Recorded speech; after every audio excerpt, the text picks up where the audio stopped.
continuation but obesomu a instead say obeto aso no e wo say oto aso no on to aso na wakwa akwose bibi foforo ase na ekosa na afedi ade kro na aye ka no aba beka kwantimfi momye hwe momye mu ye ni nkomo kakra ne enko yati yama pani owo so yi his excellency John Dramani Mahama osase ese osi blog bi ema fofi antoata ofiri abanua so ekotra nchen kakra mfie wotwenie muma ye misa ye ho se dodo a ekaye no aban foforo na eba ye no eden no mutimi eyefa ho ewom so timi ye bidie owie bidie na so dodo na no amfa mama example okobodua se ya bodua eye 3 yi blog ya yesi wo hoyi the last time I me call ho no na watchman na ohwe so no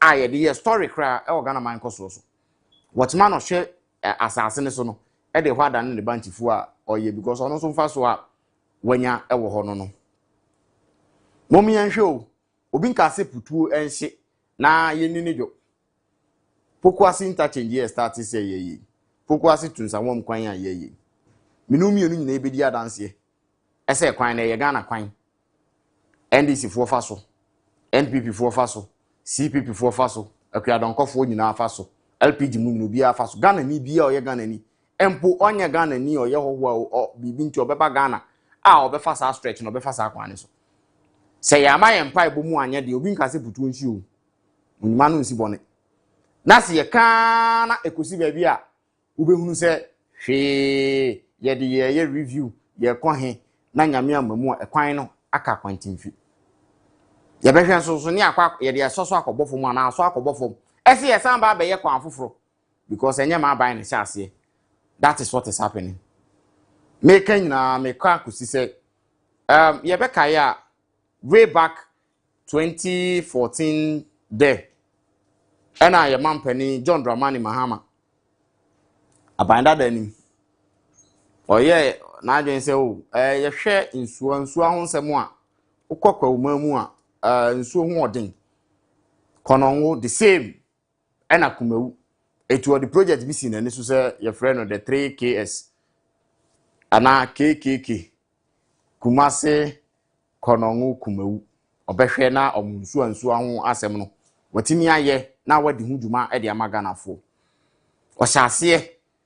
Asase fine and fofi anto ata yekoto aba no e na kpa ni si ye e man ko tena nchen e ma omampani nana adodan kwakufado anopa akra echiawo ono so ebe so aba nuanim se na American kan ne nim se abato no e continuation and our governance is continuation nti bia oba ye ne ba bia wa ye dru nke ebeto aso ya hwe ni mu a ema we ene nananom atrankonwa a ewo kwa umamu ede to omampani John Dramani Mahama ni musa nana yesrew kwa unso nsem ehwa ye den amafo bre so mbenya nsuo pa nsuo kro dia ya pipe mu nsuo no na la ehwa ye den ti omo sre omampani John Dramani Mahama se omra mehwe nsuo nsem because obayi watitititia bata se mpanifo adwen emaso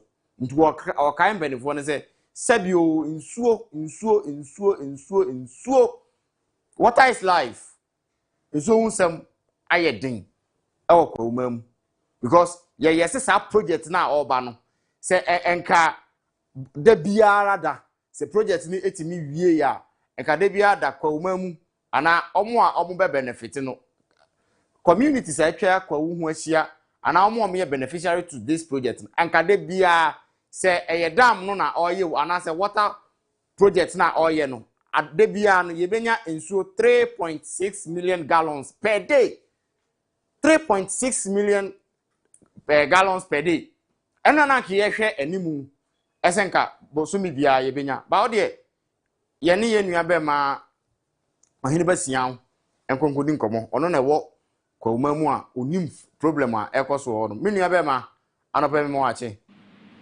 menu ame joso na empom te sen die obrin kisi bir nyanko pona dawro ma man sro television nyanko ntanko tama ni kru ni na eni ya yin e pendia o de se sro konko ya do bo ade ase menua na say na ye beti se eye nananom atrankonwa wokwo to be precise obo I didn't say metu dwa concerning water wan no me ba cho say na ekoso senate yankasa menua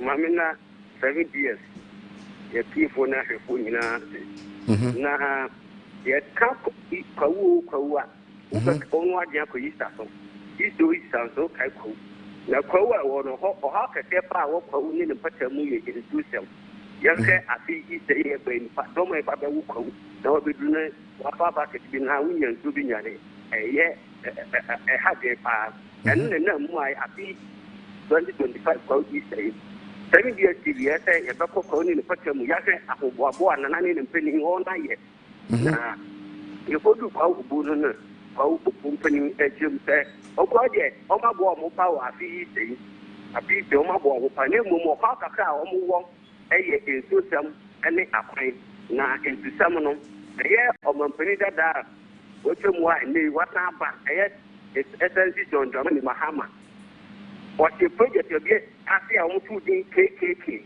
I kono kumawu water project. The tap on kumawu water project.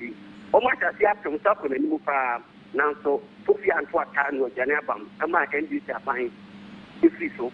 NDC aban ba en wo mo no sen ka umbeke nan ka wo hwe twa ta water project nso mam. O mo koye ya ekodani bo activity. Ene na 7 years so munya ya pa ke se no mo be fa to ati ye se mo se nya dia ka o man peni John Dramani Mahama se o man peni ye sra wana which KKK water project ase nti wada wo ma ka pa kwa we people oni be ni sa juma di mu esan e ko fabra na o mu tie mu a ye sa is samu na ne kan nipa 170,000 communities.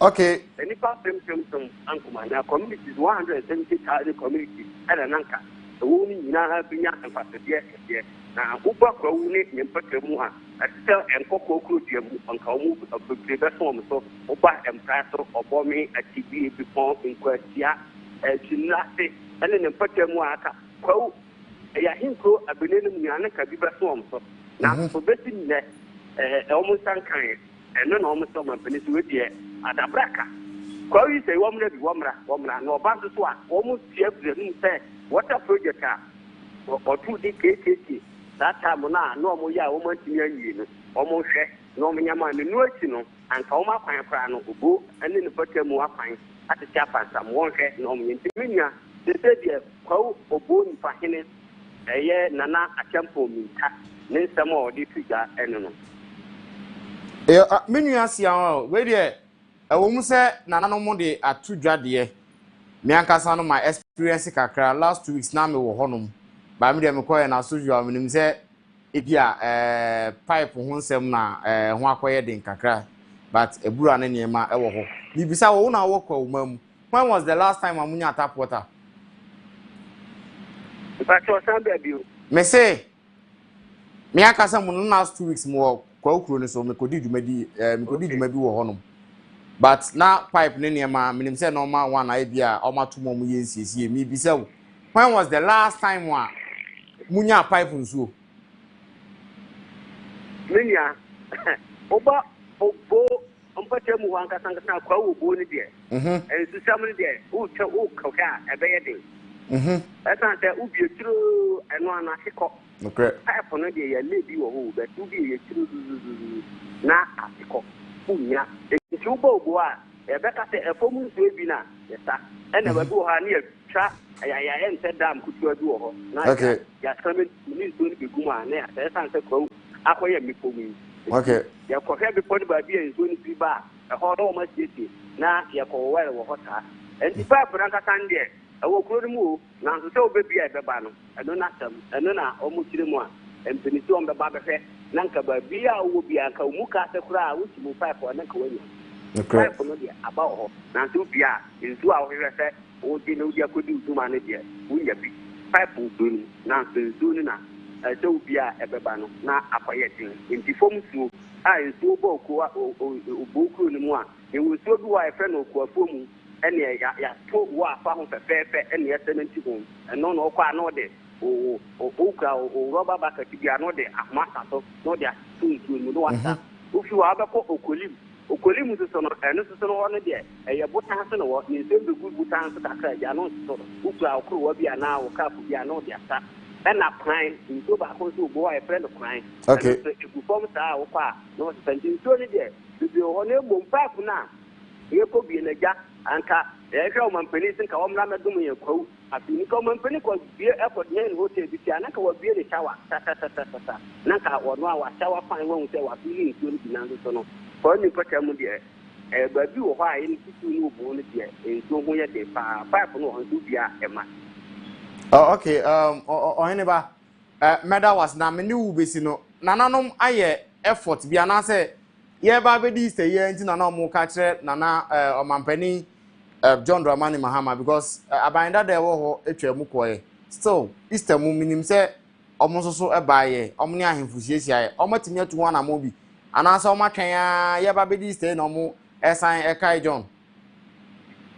Minia sɛ yɛbɛhwɛ a mede ka kyerɛ mu sɛ ɔmampanin hesɛsɛ nti John Dramani Mahama ɔno ne hyɛ aseɛ a yɛ kekeke kono ho kumawu kwawu obieɛ no na nka yɛhwehwɛ sɛ exercise na kufu adodankwa kufu ado a wanya de ba bi watwam ai ne ona senior ban mu omo bɔ no nanso wo ma muwa nti wo ni da soa ne NDC aba wusu sɛ NDC abetri tie na wo sɛ omo ye na yɛhwɛ abra ɔmampani beti so MC kura no ba contract wa yenya nyi bi nti wo mo de wo ma bɔ MPP abaya na wo ma anye ne ya NDC aba tie omo susu sɛ wo ne no start ye na wo betri de akɔ wie fa ntina amomo down na ni nyina mu susu no perifota u piche so anu si kɔtɔ sare bo mu wa na nanom nkasa e koti sɛ 7 years yetimi kɔ mo na se kɔ kyerɛ ɛno mo koti nkɔmɔ fa isa ho ansa na mo de saa ɔha wi bɛba nti me hwem kɔ anta sɛ ɔmo pro wani a ɔmo obi ɔmo kama bɔ asa ni wo ma benya 7 years na ɔmo sa twɛn ɔmo MC na ɔmo abɔ no ɔmampani ba yɛ de bu nkɔmpɔ hwɛ kra yɛhwɛ a ɛyɛ bosole na mu ani ɛno ɛnyɛ sɛ bia na ɔmo atia da ɔmo kasa na mmom ɔmampani ba yɛ kura no ɛnkyɛyɛ na mmom yɛkɔɔ mo n'ase na wɔn ati gya figa nti nka wɔn bɛtwɛn sɛ MC yi mi do ansa nanso sɛ yɛtumi akɔ wɔn hɔ deɛ na wɔn bɛfa burunya ho ayɛ kraka. Yo me nua bɛma mɛda wase ɛne adwuma ne anama a watu ne mmom sɛ no nso sɛ ebi a weekend yɛ bɛhyia. Me nua covid kegye bi ntumi yɛnka ne nyɛ bi yɛkutu tintin kwawo ne ne pɔtɛ mu ahoboaboa ɔmo ayɛ wɔ Easter yi.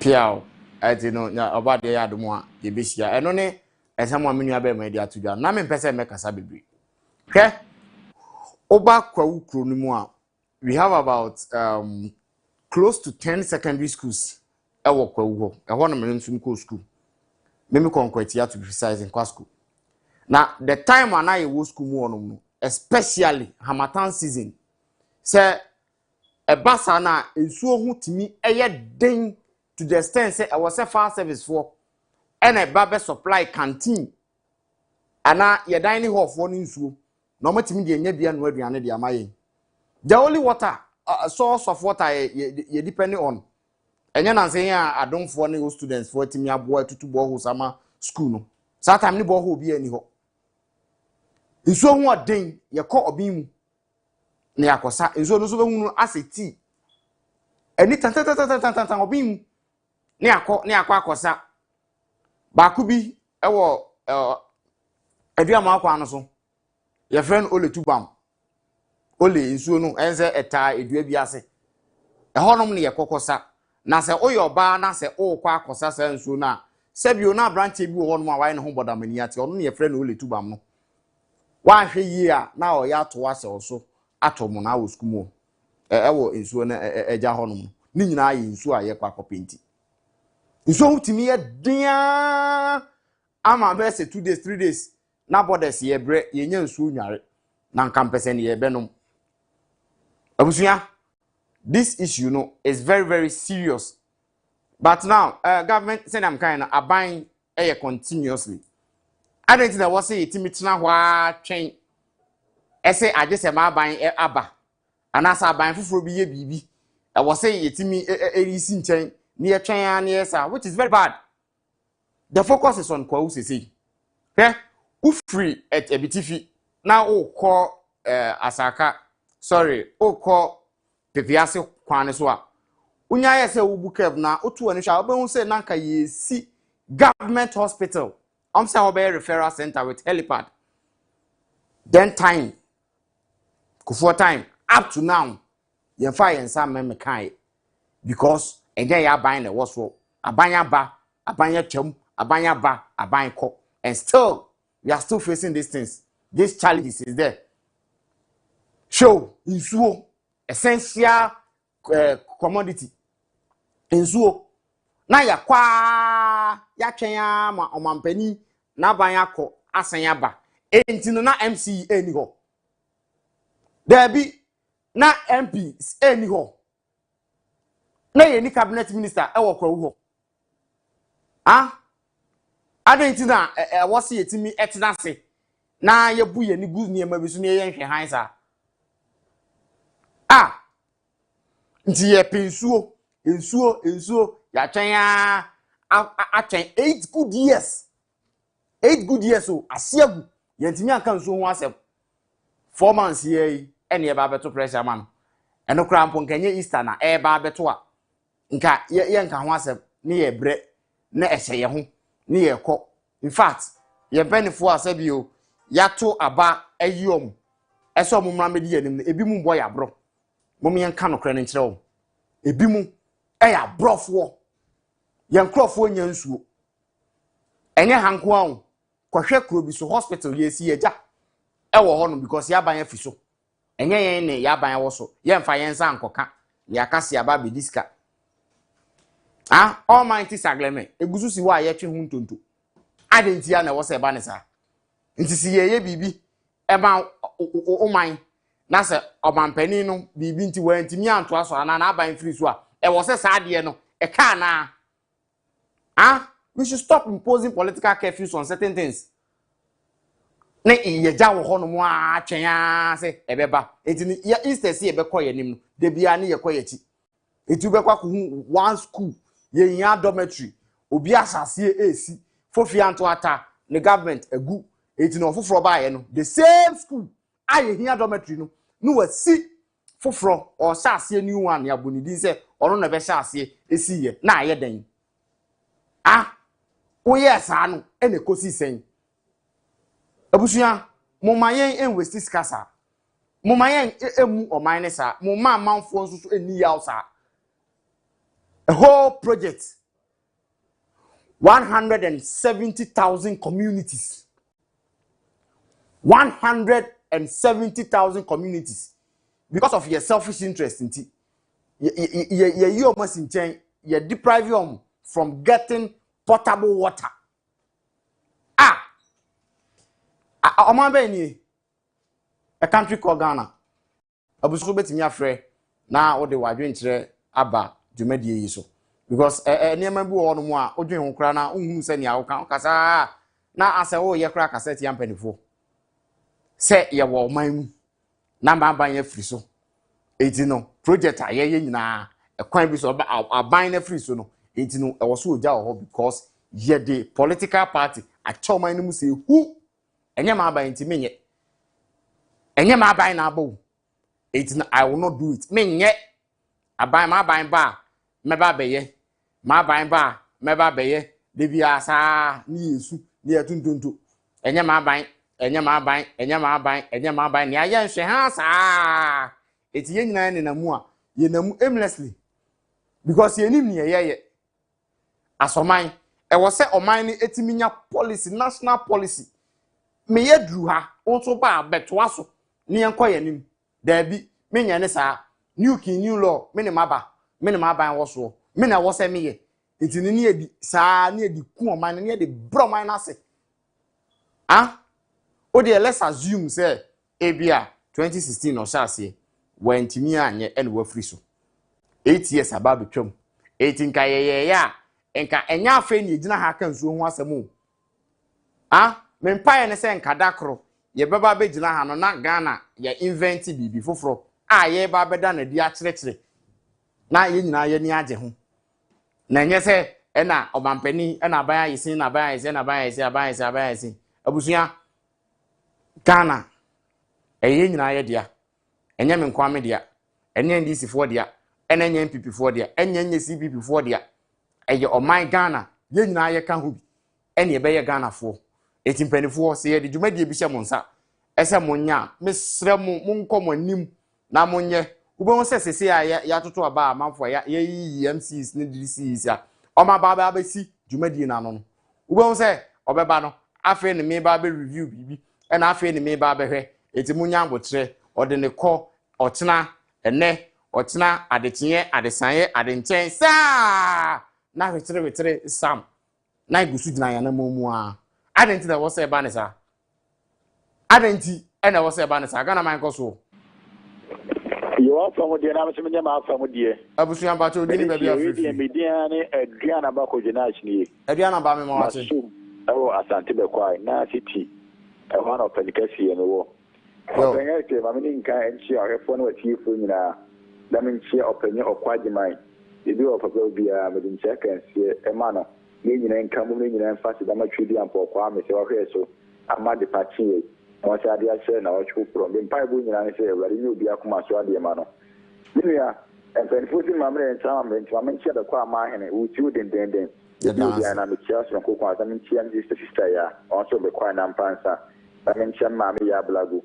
ɛni anɔpɛ de maame wura ako papapapapa waka sɛm papapa nyankopɔn nko sisi na asɛm no kɔri nyinaa na waka no Ghana yɛ nsɛm ha ne nsɛm di ka na Ghana mpanyinfo ne akɔyɛ sɛbi amo ya dia adwo din ko a because they o come be bɛkɔ ase na mekiri hwɛ bɛkɔ mpanyinfo a ɛsɛ amanyɔfo no ma ya dibo okura o ma nyoba nwi e ba tie wɔhwe na wi asa bɛ ya foforɔ o mu wi na mo sa akɔ nti die pa na mpanyinfo no mo ya afa ho e bɛ sire abia na so mo hye o mo ne sa mo mara bi oba na di school na usia e be sire school ni ko na wanti na ba na ba ho prokura ba kura on to aso na mo nyina ni mo nyan mo nye because we ma Ghana for nyina Ghana for man be school Ghana for man awya mo so we ban when man wi a na akofo aso ye ko ndi e twa sika seye mo ni se ni ma ni ntime mo o so na ma ko yi bi sia di ni pa ase na ko se interest nko a de bo ni pa no nko na we nti be sire ye ka ne mfa na Ghana telephone ye timo fo ne kasa mo mfa bi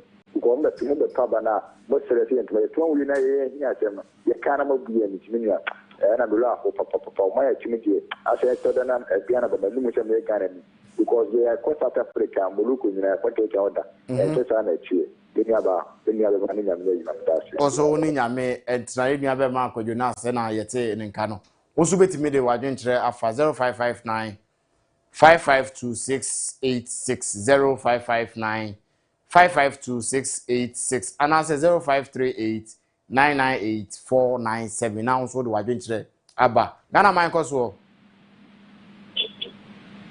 hello Ghana man koso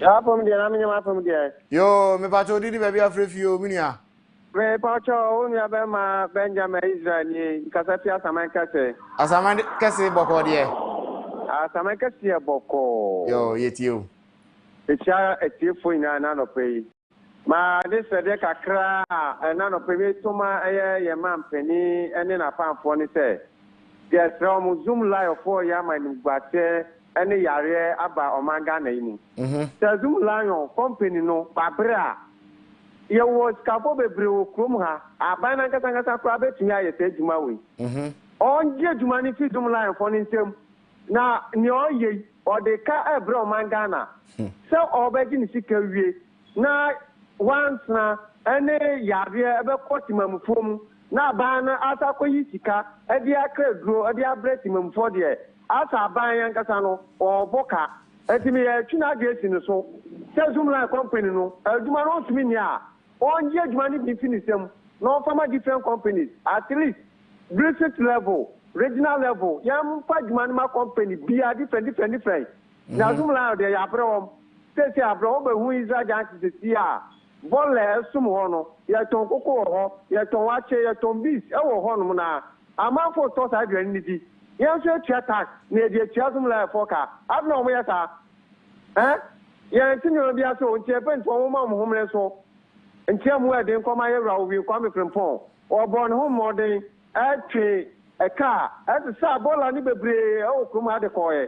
Also, and did I, Bola Nasaba. I'm not paid manager to my conta. Papa, Obin to us on our pay. Yo, yate, what you working a benefactor? I was some hena omutu anamo. Na yegusua SS also bit me at the adventure afa 0559 552 686 0559 552 686 and 0538 998 497. Senia ye can be a new. Obon say ye be kwa kwhwe mu nyina na ye be ka kiro say an me ba yo Ghana man koso. Yo from the Yo me ba cho udi ni ba bia ofrifri. Ode pacho my brother Udina you should friend. Me ba cho say we need the evangelist. Okay, evangelist ba cho meet you. Yo meet you. Pacho you see Ushe said the Diana Ben GSTV. It's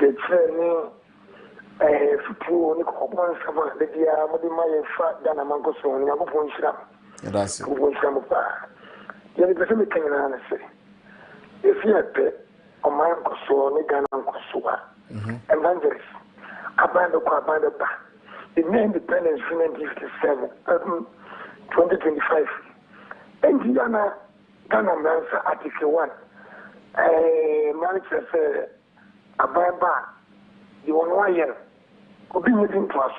Sani Mabidi say, Oban Tina Samlana, Rabopo and him, and Idiom. I burn a gun at Nelly, little like cousin with Megano. I burn a gun at Nelly, and the Abaweba, Nabawi cook. Obawati, let us see, Ebia already in the school. Osman plus Mezo, Milad Fuflo. Ebia Kuafo, Abadaba, and says a woman Kuafo, Ebi, agriculture development, and movement near Cook, Jumahona. Abadia Bawa. In fact, the system says sanitation, all regions, when you did, Abadia of the Bia, Muslimana, no Mama, sorry, Muslim, Ubia, Cafe, MP, Ministers, and the Cities Council. Yes, I know. Amen. On count so Ghana man koso. You from the na from the. You na fine how you are from the FU. Sisi ade ona na kwati ni mfefe kumasi me be shasi ya me from the FU here. Me ba cho biti. Asema waka na no pa we ho. Ni sopa waka nsem ni bebre na ba ku wa ni sopa ene se aban bia ba ne predecessor no ana de obedi na de no se wa hye adwuma bi ase a onye na ono so akwa akwohye ne de ase tenka Ghana fo nyina mo akwa se de esi nyina no ko galamsi ayi so a ena ke pressure that two major political party a e wo Ghana ha like they said the way follow away na be ba no a anka Ghana be ko yanumu okay yemu bi de ntia na 2024 election ni elitu for Bawumia no say yes Bawumia na no fe and NPP for no me eni passion ko so we share sika o mbi an share nyuma agenda 111 one district one factory akwan ahodo a wo mu ye adan ahodo a wo mu sisi ni ade all the sectors ni wo mu sika na hyehyɛ ni na so ya bosia ni na ya bosia so enu na nanka ni ye kan say we say sabi we ni ma ba ku mi ni bi ani nyi ho de nanso ye mfa no say ye sika no a da hye nyuma ni ke mu enko wo manim na mpo de bi ye ba sesa wo mu a nanka ya sesa wo mu enu kwa sempa ni say na wo ka bi fa yi block yi block ampa we mi say ba bi aban ko sisi bi no na ehye da nye eni so de we mi say aban no ba wo ye bi de nanso no no na sa eka yesika na aka no ese aban no ba no so abedi school bi a ahodo no so start from so akohye no ya bia ya no bosia na eyi adwuma wo ma wem ya di bosia na antumi compete ade no ema bosia na ekwaje na ade no emfa returns ema se bia ni ye twa 360 degrees ye twa ni abesi faako ebi se ya nhwe ni anye one nation policy a Ada papa no kwasam na miwa wo kano anope no da bia fi jeje Lawrence peso ko 4 peso ayi professor Miss peso doma mai ba ko ado ba da bia yenye sagamidie ewo ho affordable die ni wo na ye kwai that so for line interchange you ko suya road ni ade kwai da ho eji so bi da ya de no wa ni na ba be yi a ye ya to man ye nim sai wo na ba be wie yo enti ye man ye nka say mi ke no bi a wo nya ade wo ya ade so aban no continuity but wo mu do ba o say ma me nya me de me kai se mu bi Tony Edu this penny babako o say sa project ya wo ya atamis ba ya wo to say e dey na mate o to for nyema so ye sa emwa e politics e remain e fan ko so bi amre me da se pa no anope me so me da se pa Ghana man ko so ya kom nyama from yo me ba cho ni baby a ofrefri me di Santana makasi e fi Malambawi me ba cho mitio Malambawi me butu kaka ya me de mampani pone se ye to abama na ko ye pinna no nche se ye ki me mufo ne agimi ye ne to abama okay se ko wu mo ti insu ho aye di ade we fi wotete abayamba ko abayamba edi ba ya champion wo be si su 8 years wo yo hotel ye waye wo te kaka wasi di wo krom poko fo ho na ko school e ho na e fe se wo she bibi ase enti nka wo mum ko abe pre nyoma papa yere akokọ wuo wayi wani 8 years etwam mama bananse am de pressure ba beto no so woni so enti nka we ye no ntimi anya we ba no beto aso na ko man apanentu papa yere efra but they say no as MPP NDC no adidi Ghana ko trim enti no se ade en se aban bi ban so be ye no we say me ya ye be ka NDC MPP pon na ye ntimi nye esa so man se be bia Ghana ko no ejagu ye chemu omane aho kire wo omane mu enti ne mabu ono man to aso dia na aho kire ne be ko so aye saa enti mi so me daase me daase pa ofofro Ghana man ko so yo enti no sene a ye nyina ye ka no nanka we efe me ba ye ya ye dru hanom ma kire mu enti aya na me bisa ye ho se transition ye ya na ye te ho ase ye kusi sen ne ya te transitional committee na ne ya ko ha ne akwa ejini ye tiwi a report findings ene niema na omde mamu ni nyina na amoye no eno no ekosi sen ni nyina asemu bio enti review ben biom na mopese moye investigations do sen na mopese moye abusunya na yaye ene maye ubekwa akohwe no ni aye kwan de aba akoto ba bi Ghana nko ahu ene ye kase ye ba besi university wa ha ya di asase ya akwa land ya ye bibia abanse saba ya pedabi university no me di say ye de ben ha ebeboa because angrofo we ya ye ba ya mom kra ebia na kwa bi so no omonye den omo eni ya afa eje na yemfa mra ba bi ya ebeba ye nkrofo ani beso ye Ghana man ko so hello good morning minua udin ba bi afrefi me ka se free bawi maran bawi e fe with Daniel me ba to meet you ba acho mai be kan sa autism la of fonti nyo madwuma yi meet you otimi madwuma yi ya yi mu sho na aban di ba for and sum na me ka se first pa e ka emia madwuma ne se meet you boss emia o madwuma ne se omunyuma ne de se bebre o assembly nti adwuma ne bebre wo ho omuhwe sanitation omuhwe health omuhwe nema bebre kra bata bebre onko efefim na ko hwehwe bebi obolesi bebi ayi wadware wo bebi awuhwe nsugu eno ne ye environmental health officers adwuma ne na amofro mu tankers no tanka o mo na me me no tankers for mo na me ye no okay tankers for o mo na me ye me no mo nya je me bacho enye me bacho tie mi kakra enye am for adwuma nko an no eye adwuma hodro bebre nti eye one side of adwuma a omo ye why okay me da say okay na me ka bi afase because okasi zoom ya for no eji omo duma zoom la yo duma no esun e ta organ afi ma zoom ya la yo no esun ida e say apan so omo so mo yin ngofo a o metima sa zoom la yo for na ti amo mo se duma na omo ye e koso ana say ba fo e say apan si e boa say duma no Yo, Mate, Meso Medase pa Abusia. I don't know so kind no, but kind be na yeni efi no. Ye hu se ye ABC waste e wo ho. Asadu enso so e wo ho. E na Zoom Lion so e ba ye. Ni nyina boils down to ne ye kana bio. Ma ban na aba.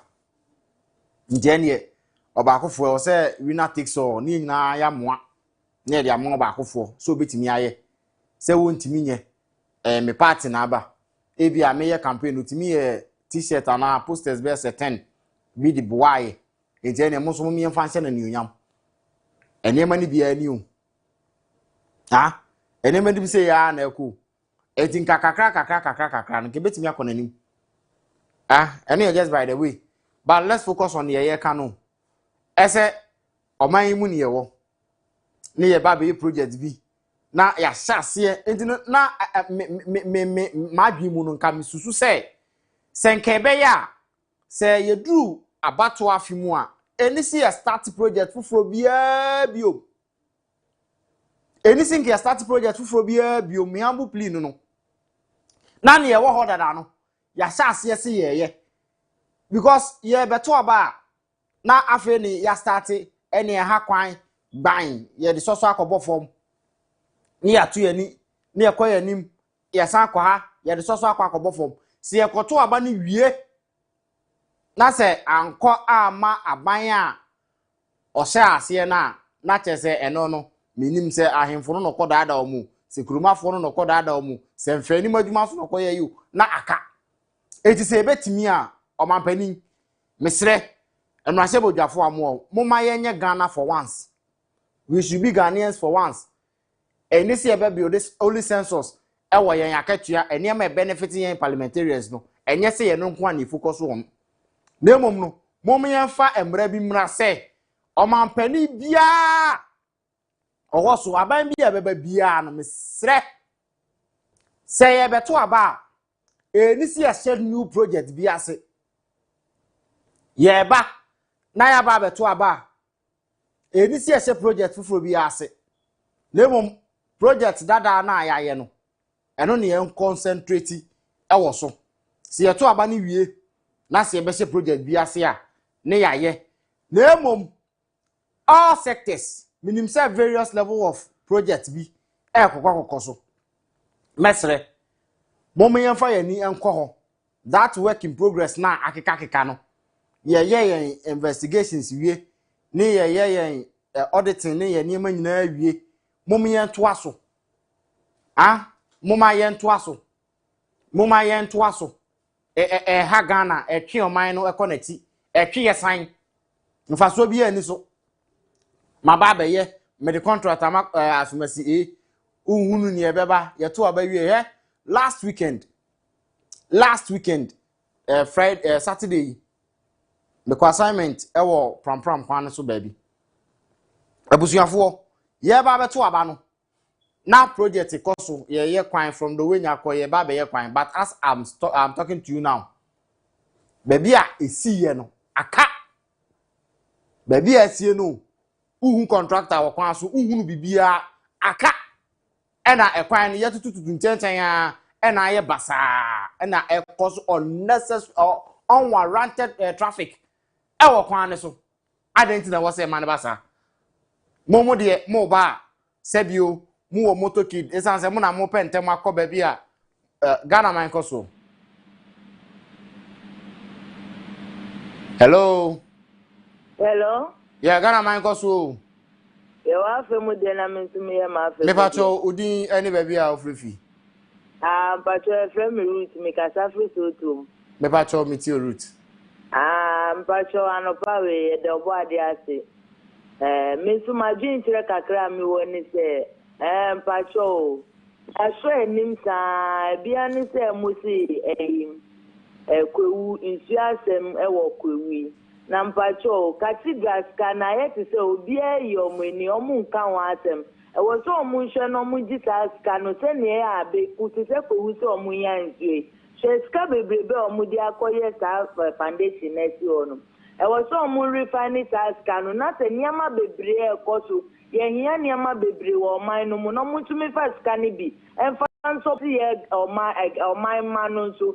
Na yensu yenwuso say ye to abama obia mfa so say na yesu yenya wo ba kwa say obia yo meni sisi ano ye be hwe TV mi de bia me hwe mu 247 but sisi a obia nkata mfa katiri atem no biom yo bate ye da se watwe ya obia nkashi mfa hu bio nti esre mu a mini 7 days de Ghana man nyina tie mpenifo nyina hwe nti omunhwe no munka bibi mfa o maye da mate meso me da se pa na wadwentira ode eba ye nstra mu pa nyakopon nsira won so ana meka no obi so de no but mama ye mo ye homoden ese those projects na akeka mu sisi enchen no ye bebo ye homoden ase sa project sisi enchen ye beye na empenifo so abom homoden na omatoa so ede amamo ebusua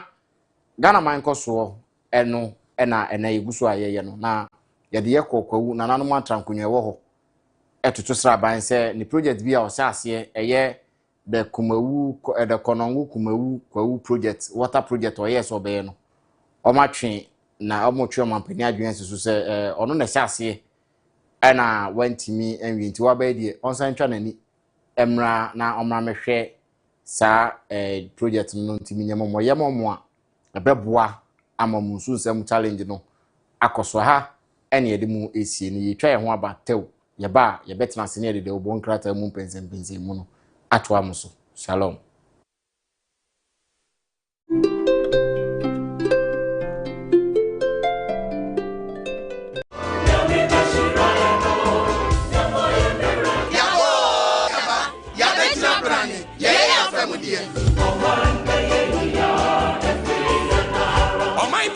ejina ye nyina so efisem panyin se ode hyanko a apodwane enti ainfo nsori na omama nso nsori na ye nchichiri mbo efisa Ghana man ye meman eye won so man kwasafu dwuma no wo he aprapra ne nsamansaman no so wo he opani bi nsro fi ye enti efi nya abofra bi tan na obuo ne ani die wo he enti abusua ye hia o Ghana man kwaso dwumedie so wo 7 years TV ni OGM media network na so anapa no nso kosi no ndumpem efri dwada kosi fiada bia Ghana man kwaso ye wa famu die Ghana man kwaso o meyi ye wo man o meyi ye me man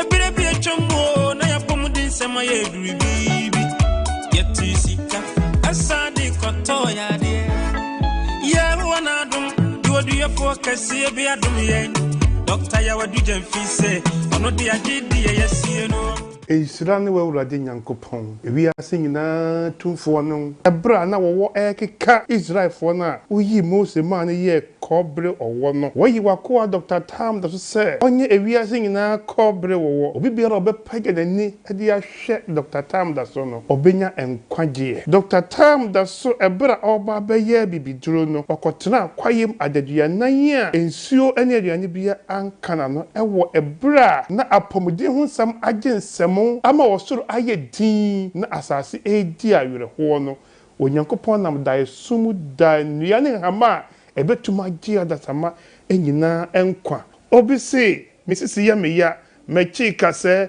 mikotodwe mewidie mo hyehye me kwada mentumi na gidie wawuo de yesie no ono pa na oba medimafo a onya yaresa mekai abayo bi oba me ho na me ma na duro na eye diabetes na oba na ye 35 okoba ye na eda 6 bedi eduro ma no biem se onkol na ogina ho a osu ena bizanza adai ena o se ne ma me diabetes ankwanko duro wono ne ma me do 25 wanya yaresafo ena o ma me firi mu na ono ne dia kwakoduro 35 ena eye 6 dia ko gidi senka ne ma me hu Dr. Tam da so a enkene oda so tiase obinya stroke na no chia Dr. Tam da so ena makom yensa na no ebetene adanse nkrofo nyina edie dadi befere se onyankopon de ayale to me ashemensa the father say eyia no emina bible so da sene ya lebi bakame eya stroke ne stroke na achiem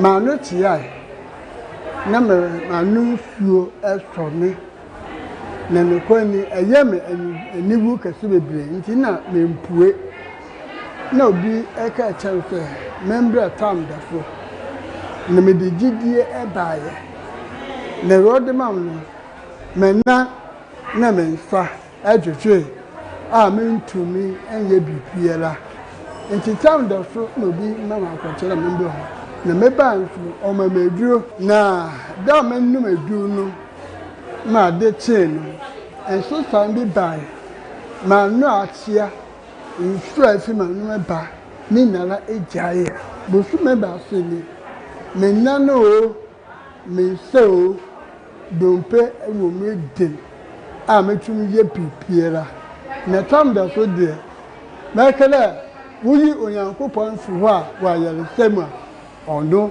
no owo ho nka me de me ngi na yale no ne dina abano mentumi menante a na merebu fam menante a na merebu fam tan so sa ne ntino owo de metina efie me ko bebiara metuma dunso a me bo de you back 12 times anajo and then ninala echa eto so bio me nsema aye dina ade asensin na de ninala echa and then so ya kanipemu a metumoko tabi metumeka doctor say I am free bema ne bema ewuo emfihie du ontimi ne yire nada Dr. Tam do so ma wadura 24 hours oba opa ba ya waduro enye num bi bi tua bi sabi di bitafre bi se one thought wo de gu wonum kuna anadwodu mienu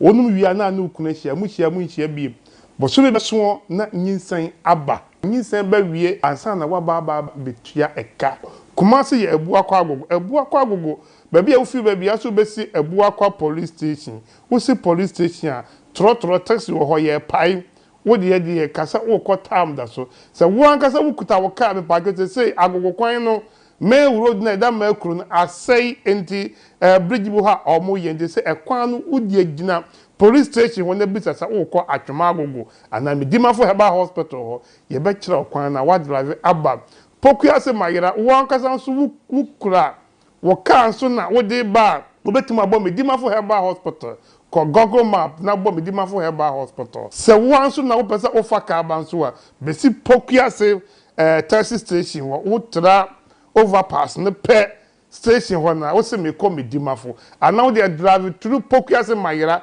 highway yes sisi bebos bebede wo kwan no so number is 0244 774282 0500 727215 oyaresafo ene ewurade na onyankopon nam Dr. Tam da so obesa oyale inshallah. Hello, hi Ghana this year. Media sem de nam edima wo for ya won pesiku papa di wo mofra kwa sebe ye no won dachi ebetimi ewie peye 7th day Sabbath academy ene suku amekanfo edi amount 7th day Sabbath academy efra se wo preschool ye mo running Montessori system efri crèche economy 1 and 2 KG 1 and 2 primary 1 to 6 and a JHS 1 to 3 sets said the trinity wa efre no atro BECE so no ebeburu enfie du na fibia na wotwa etwa ne ye de efre na 100% distinction no adisuafo no atro BECE ni wi a wo mu enya wo first choice SHS na etimi ekọ achechefo ye wo seta no enya botre enya ntiase entoboase ede kyenkoda ni nyina de mu bia etimi etiase seta academy eche enkoda no choreography music ana gukensie ahodo saranso ana dumachade bia da wo ba no ewo no ombo homodin ese eno so ebetimi bi seta academy ewo eye IT lab esanso ewo library owo ba system so ede enkoda ni free ebe school ne de free school ede ko efie 7 days Sabbath academy esanche enkoda no media eye nsentro adwuma ni yi ama koda no kura be wie nese wanya eye ne daachin ade a wo pese oye kura ne sa ade ba ko 7 days Sabbath academy eye ne se wotete enkoda no wo Kristo sum kwan so ebiso ade nam na ko apostle Philemon okwa agyeman so ene di suko ya bepiem wo man gane wasei na sofo kuku dam yenu ana ye headmaster ene na assistant so nti wa wo hwa ekosen e wo school ho no hye no so mami se sesa ebie na pono e de ma obi biara emfa ho ni gidi awom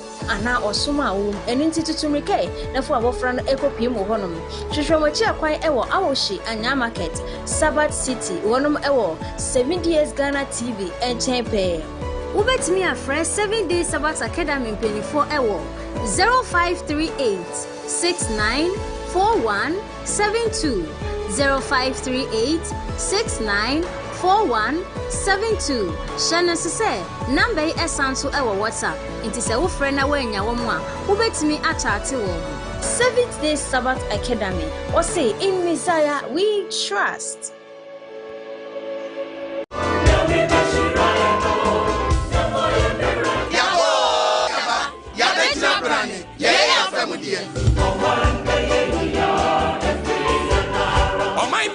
Ejina ye nyina so efisem panyin se ode hia nko a apodwane enti ahemfo nsɔre na ɔmanman nso nsɔre na yɛn kyekyere mbom efisɛ Ghana man yɛ me man ɛyɛ won so man pasafo dwuma no wɔ he aprapra ne nsamansaman no so wɔ he ɔpani bi nsuro fi yɛ enti efi nya abɔfra bi tan na obuo ne ani die wɔ he enti abusua yɛn hia wɔ Ghana man kɔsɔ dwumadie so wɔ 7 years TV ne OGM Media Network na so anapa no nso kosi no ndumpem efri dwada kosi fiada bia Ghana man kɔsɔ yɛ wɔ fa mu die Ghana man kɔsɔ ɔmɛyi yɛ wo man ɔmɛyi yɛ me man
Onwana wa shemi bobi se inamusumwa oni minenam inamebiemwa oni minenam timi ye jidie ikomiza ya o paibo ikame intasem chenwa erage sadinda mamuri obeya usu jamahu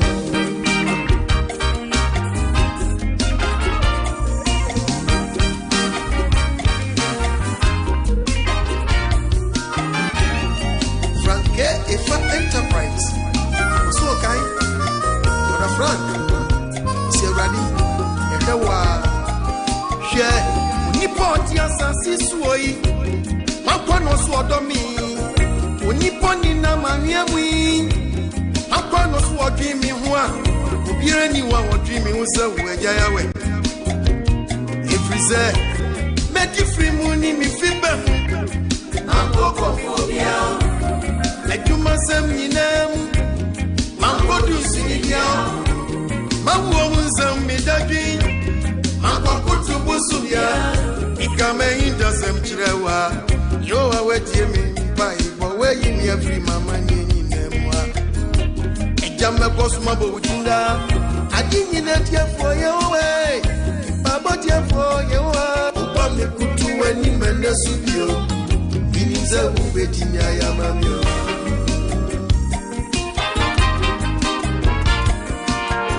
Radi many dausu many dausu somewhere radi yo mini obia me catch phone yeah switch the phone you were ready eya wanu tina mitisani amiti ai tiene etia bravo Jesus edempo many dausu Kofoka Center is the coffee musu Director, Assembly Yawa, Many Dauso, Mira, Many Dauso, Asiamiti, Mira, Miniobia, Mikachafonia, Mikachafonia, where I did. I want to see them in this and I DNA, Etia Bravo, Jesus, and them. Yawa, Many Dauso. Say my baby Jesus friend will get me yes way Jimmy men in your come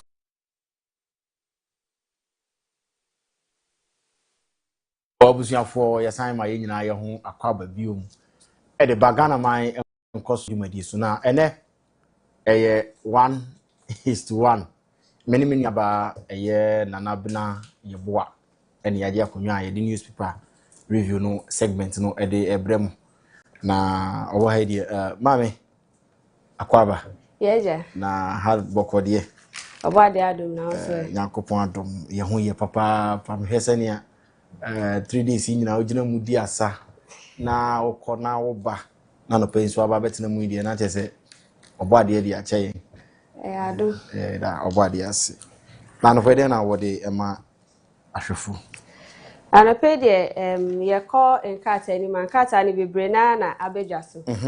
Na ye be call daily guide. Daily guide na ekitaw. Daily guide na ekitaw msisi anti ene ye de hye ase. Okay. Na daily guide no so sen. Daily guide no ba katafe to so miensa. Eye na anu ada ye nyina yera IGP. Eye yera Christian tete ye ohunu. Ena okopie mewo eye Boko yeah na ensemi nyina ni mu no se emantie no se pinche a wo de dade wo daily guide de obokrata na ohwa obon se asradom ne police phobia omotena nkunya so ewo eho no mo a ye de ababeto ani atro ase se Boko youth fire IGP ka officer injured sa enso so na omosan edi ababetu edwamum se superchem CBI 100 million technology to address cement shortage na emu anso so no nua doctor nuama ya fa no AIES director enso so emfoni ewo ho no mafedi ye munra ensem nim o se de okoboko no de ne sie okoboko no ena emantie hu se ntokwa na iwe omoye dedaya aye omunyaye obi a emfi na obi ni enya se omunyaye obi a emfi but asa mentime ho ase ena aba mo ntem ha na enumu no na okọ ese ne okọ nsirahwe nsirahwe ye mu ena obi akọbọ ni tuo na tuo ne luckily anka no eka ne ka ena officer ba konsa epraye okay enti enumu wencha ne na ya kontuo no so esa ndi omu ye enti enya no na bema ne oye ne kra na bemebu oto aso ekọ ye de wo so ye nyina wie enti na eho ne nsema eho no but yera mama de nsem bi aba betuja okay osere osi ebra mo ehye new commanders no ewo Ghana Armed Forces jumedi omudi recently okay ana okache omo say mo ayafa mo adwuma ni nyina no oman Ghana hodo enti na wo training no se wo ba beso oman Ghana na se wakotwa afa training we nyina mu na se wo ba bo enti na wansa mbeye adwuma wafa ho anhyema anya adwuma na che se training na akwa no ka se be faso amaso enti sia no se nyina se wetimi afa training ma besu mpampansuo ya enye graduation na wo ye ne nkwanti ene hia na emom oman Ghana na ba besom no ma ne sombo se wo ba besom na enye ebia katasomo maso na uniform she enye pictures na so bo ne ne mind na wo de call military ni emom no bo homodin se obebo ho so na adwuma ye de ahye wonsa won se o call the Ghana Armed Forces omo no aya na me promasem aya na o tai ka so pe so jadi ana say Ghana Forces fasa amanfo dim say usuro mu da bi omo ye namfofo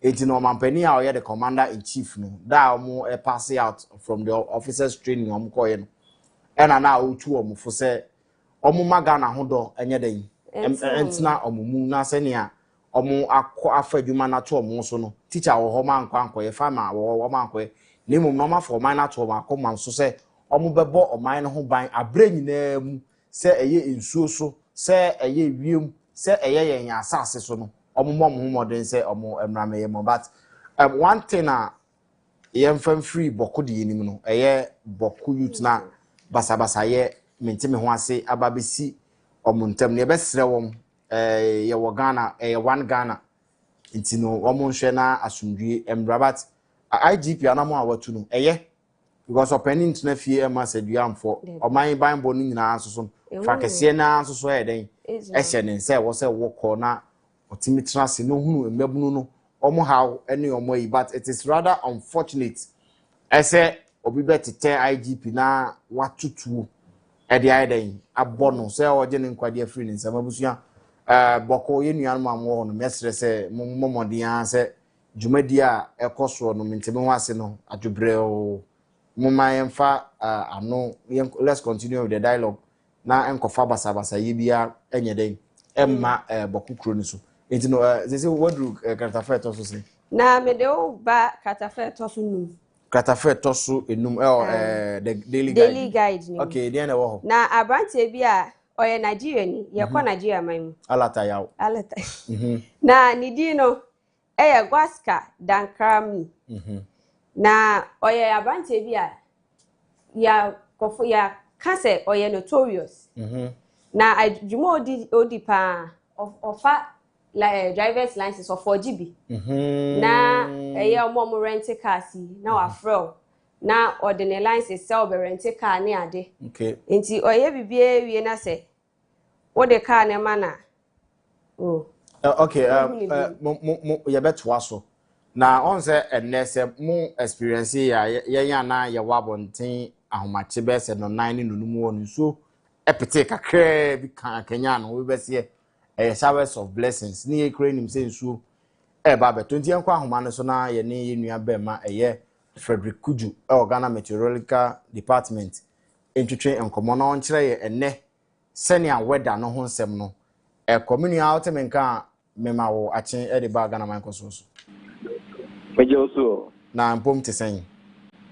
yami adom me ho ye pa pacho na mo so e obade adom ye so ye ho ye pa na ene sen e na oman weather yi etie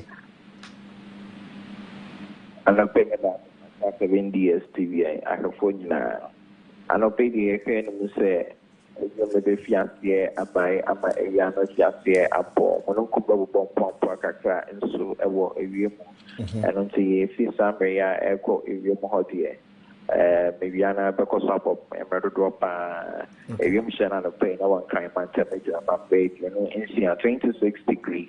Okay. Eko area mo ne hwɛ no sɛ betumi pagya ma bodo man base about 33 degrees. Okay. So percent of the Navy, the Bear Shikakra, 1 hour within the middle sector and forest north so. You can man baby and 35 degrees Celsius. Now, 1 hour my native fiddle.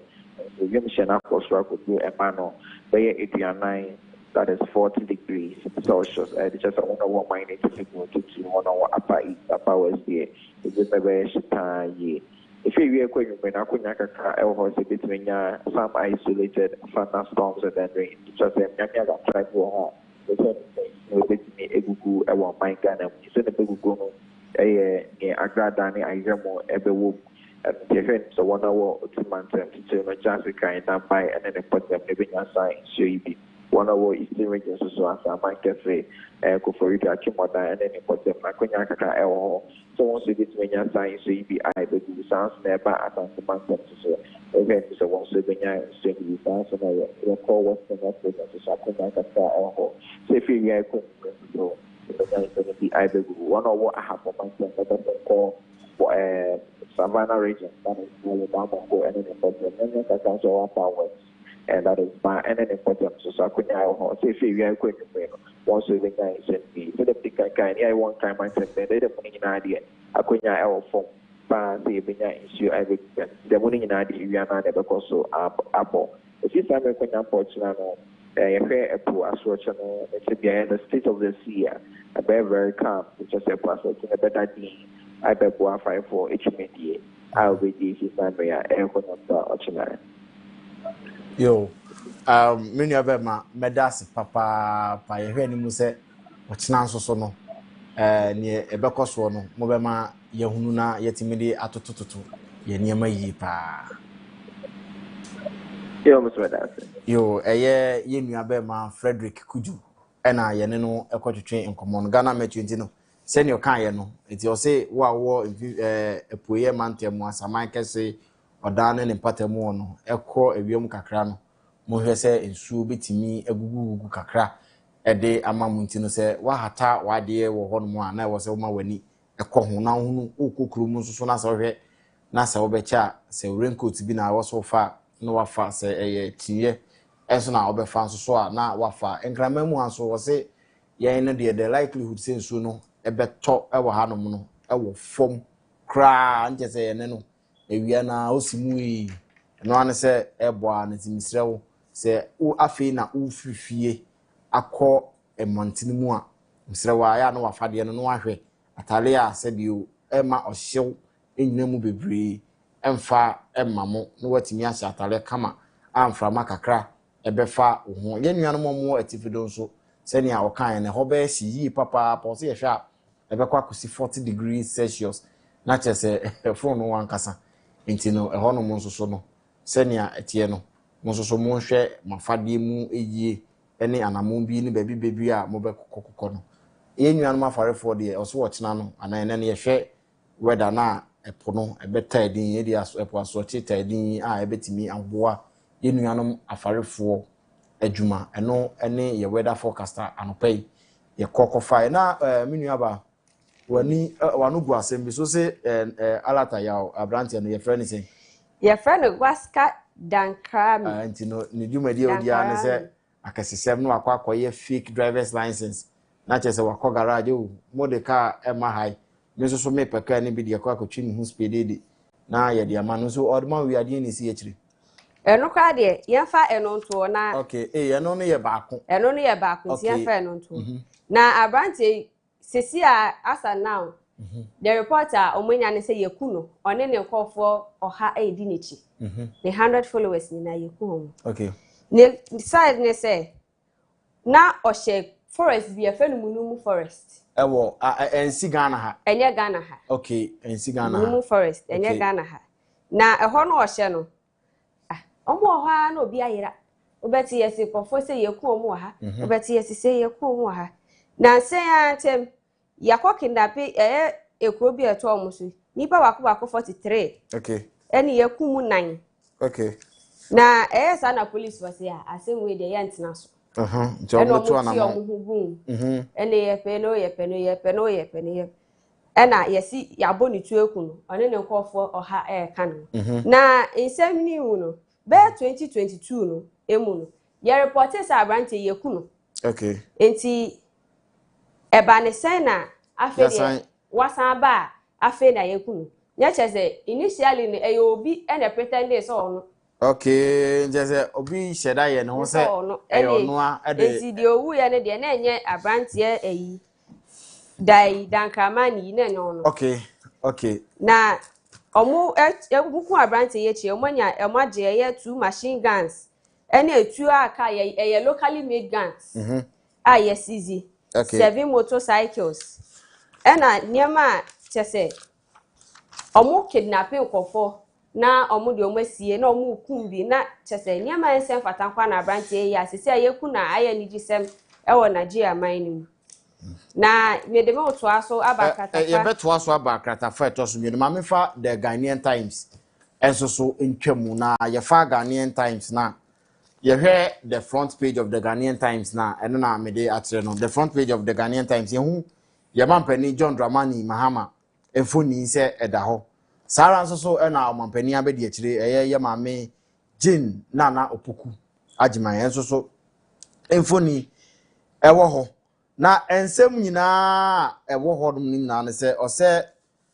Feed Ghana project no asase Feed Ghana project no asase eno ne ensem a ye mampani John Dramani Mahama ede eto Ghana fo nyina anim na ohwe animu se ye schools ahodo ye prison house ahodo eni fipam bia ede ne ho ebehye sa dwumadie ya yedie yimu na moma yenko kratafa etoso duba akono na duba akono na fieda no se nyina ye behwe social media na esafesi ewo ho no nyina ne se ye mampani John Dramani Mahama ase eye asrafo atale yenua no masrafo omwo eposo navy fo atale no nkire se won se bi da no wo se ebi wo no mo otimi se omo red no ebi won so so omo kamu na wase sanse ono na eye the chief I can say chief of staff Emma Ghana Armed Forces no ono na edito na asemu a odi aba betudwa e was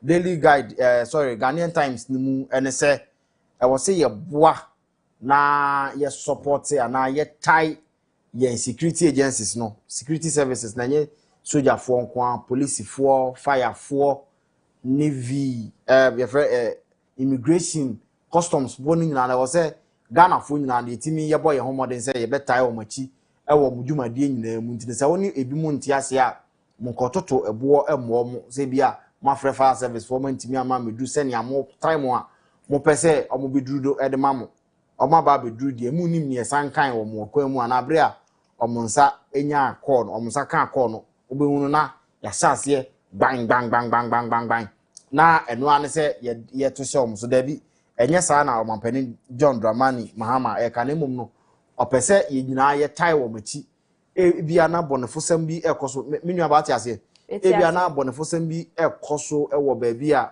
wo se ye pa te story na wo kan nti na mamsi mu no wo se abranti ya ne nantie ne ye bi no ensem fataga nani so ase suban boni nya wudi a obedi no anu afafo hello Ghana Police Service no so bua na pa na all the information I den akwa ebia obu ho no njumadi a odie nyina ne se obefafo no afre fire service me yire anu aduane awie ne epo bi oba bedum ja no nyina ensem fata won lemu yemmo omo ban yewo donation bi a bibi kakra bi a won se fire service omo tender asem ye fitani metimi asiesie no akwa kosiesie amom ebia omuhia mattress bi ana akade kakra betimi de a support no e wo se support na dwumadi a omudie nyina no ye mo ye homodin se ye beboa na yetimi apo obachi doma na yatai omachi ede akọ yenim na sa kratafa etosu du ba ko honom na no ena ye mampani abedi akire ye maame excellency Jane Nana Opoku Ajiman enso so ebo ye friend saying Ghana Revenue Authority for eti and I say ohye omuden ese omumodden say omuba jire omo na omaye den omaye adwuma pa aboa Ghana ewo omadwuma ya omuyem so omadwuma omudie no edansronko de enti okogina enyem na onu say oman mu hanom no ono na in charge of the Economic Management Committee. Yes. And then most of your taxes are yeji o man mu no. Ye mampani abedi akire Her Excellency Jinana Opoku Ajiman. Ono na edo oman ye taxes are yeji nan Ghana Revenue Authority ene hweso. Enti no obomu ano ho ba show mo den say omo especially the customs division no. So mo be ye adwuma na edi enunyam hye adwuma nyunyam se abamu na aboa amagana akoso senia ese na efata osusu krata benekita wo to asoma megusu o daily guide okay mitio medu katafa to su du baako okay na nye si na bia sesi bi den na si emi nua ba abrantie bia efe Nana Anderson okay Nana Anderson na ono so ofoji ECOWAS identity card. Okay, Ghana card ni bi. Aye, Ghana card bi any driver's license. Any driver's license. Okay. Wa 4GB de a current car. Hyundai Elantra and car number near GT 114-25. Na okji car ni wie no Sam Abrante na yera. Ya hwehwe na hwehwe ni baby a ye hu no.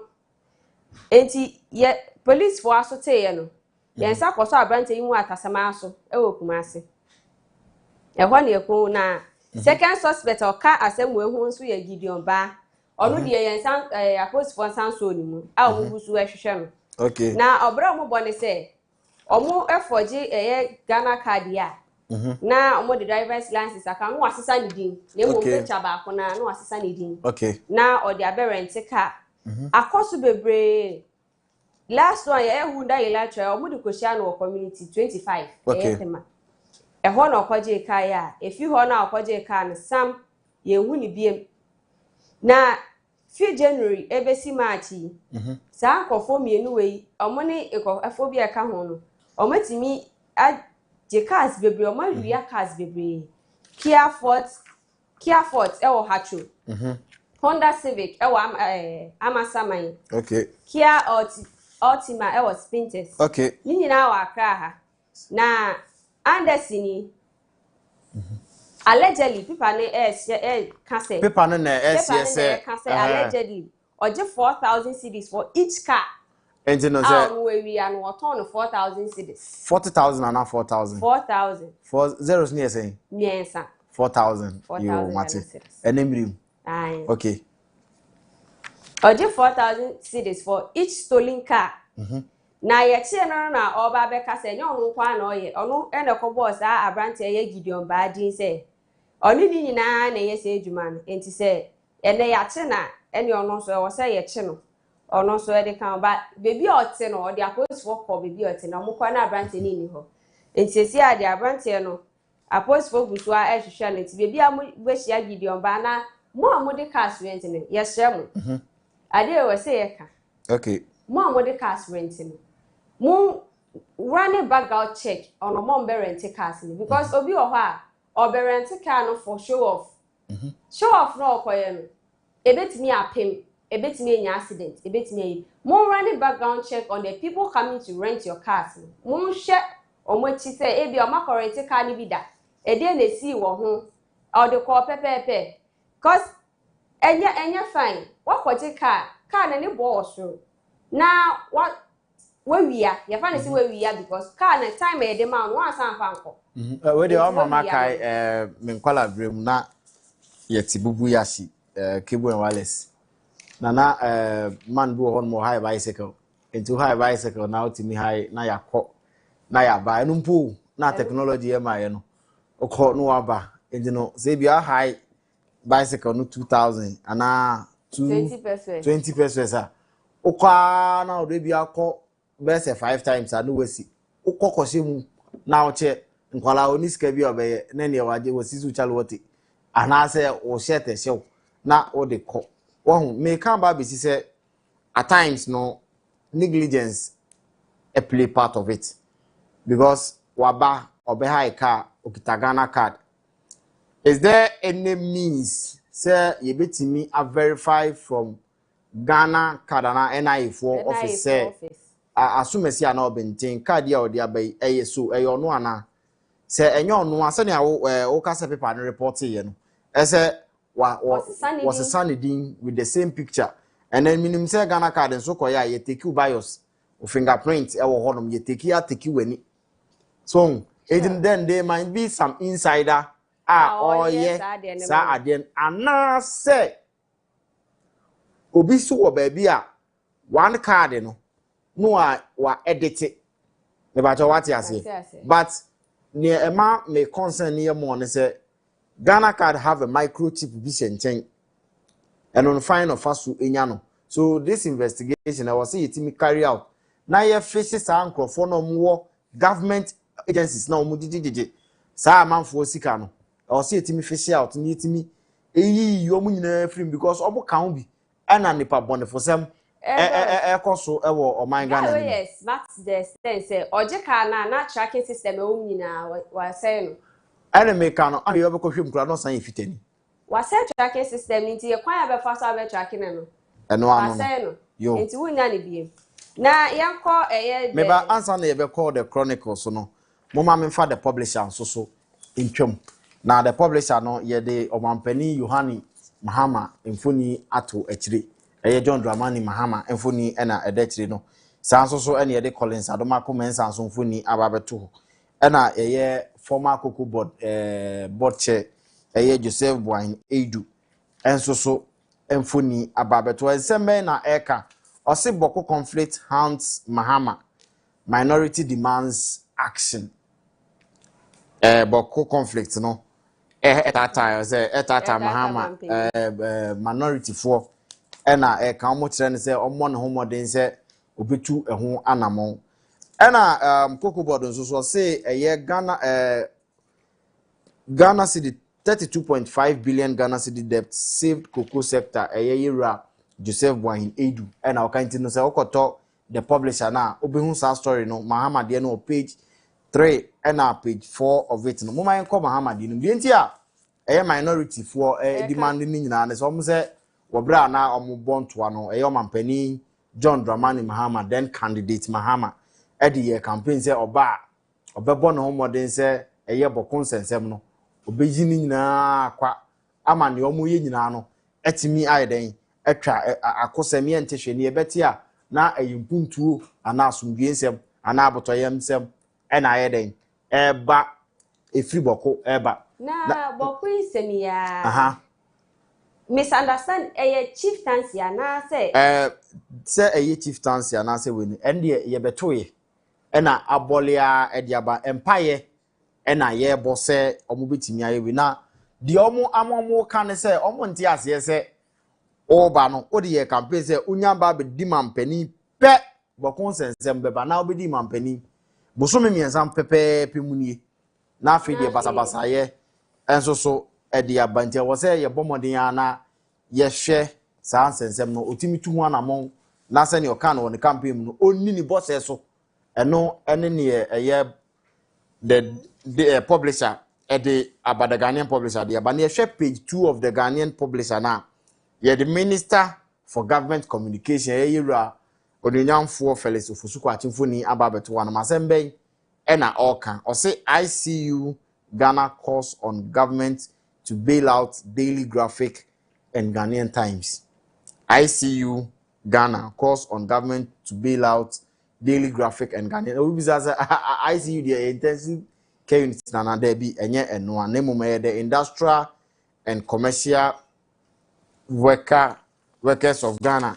Ena omode ababetu edwase ye mampani John Dramani Mahama ene ne NDC aban omo kasa efa ne kasa mafo mu se yeshasa newspapers menu ya mebudin na the Daily Graphic and the Ghanaian Times na fi say no ase omudwumadie aba fom kakra enti omumo omuhomoden se omube so masisi mu na dwuma a omudie no aba so because eno na ye oman no eye adwuma a omoye edeboa de bonkrata sensem enti no eno ne ye wo honom na mum no yebe gina ho na yakọ ahoma ne so ne ye ne eye security analyst security consultant ye papa Richard Kumado atwetwe enkomo e de efa bokon senseni a na yeka ehwo asem ne.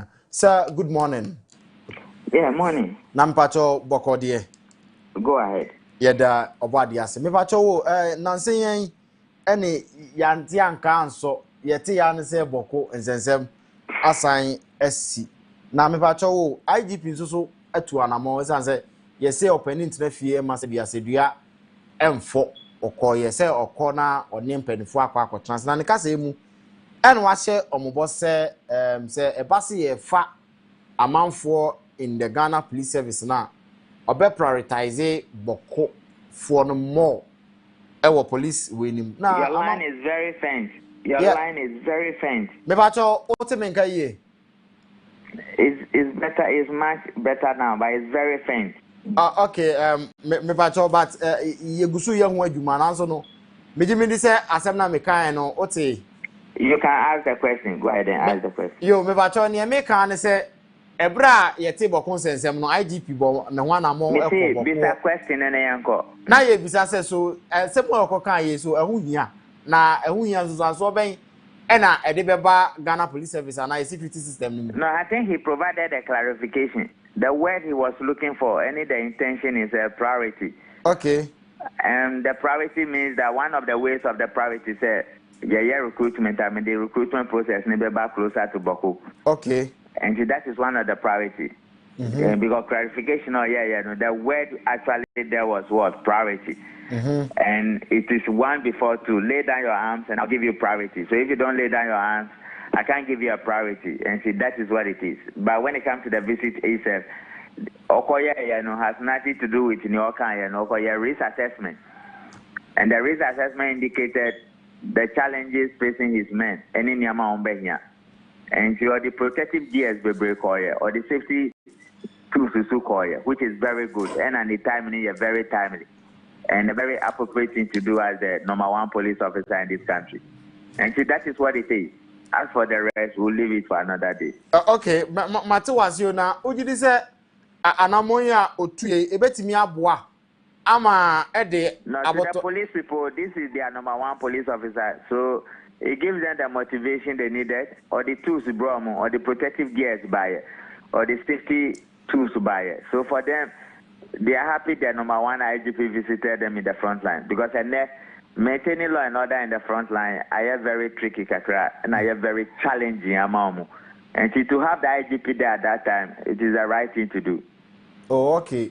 But now, ebi so shane se send your car say omubele omo arms e dia ba na obe prioritize in your comments kra say ebi obe bring when closer to Bokon. Ebi obi so wo ba bi a ono so be ka say IGP.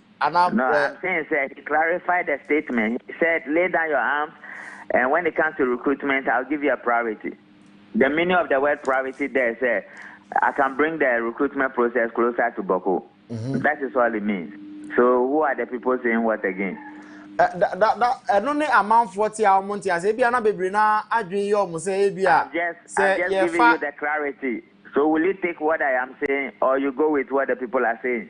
I'm saying the word he was looking for, the intention is that member of priority. And the priority is not a promise, it's not a law. It's based on condition. Lay down your arms. So if you don't lay down your arms, there's no priority for you. Okay. And in terms of the priority, I can decide that I've decided that, or I can decide, don't come to Accra. I'll bring the recruitment process closer to where you are in Boko, maybe a Boga or any other place. Okay.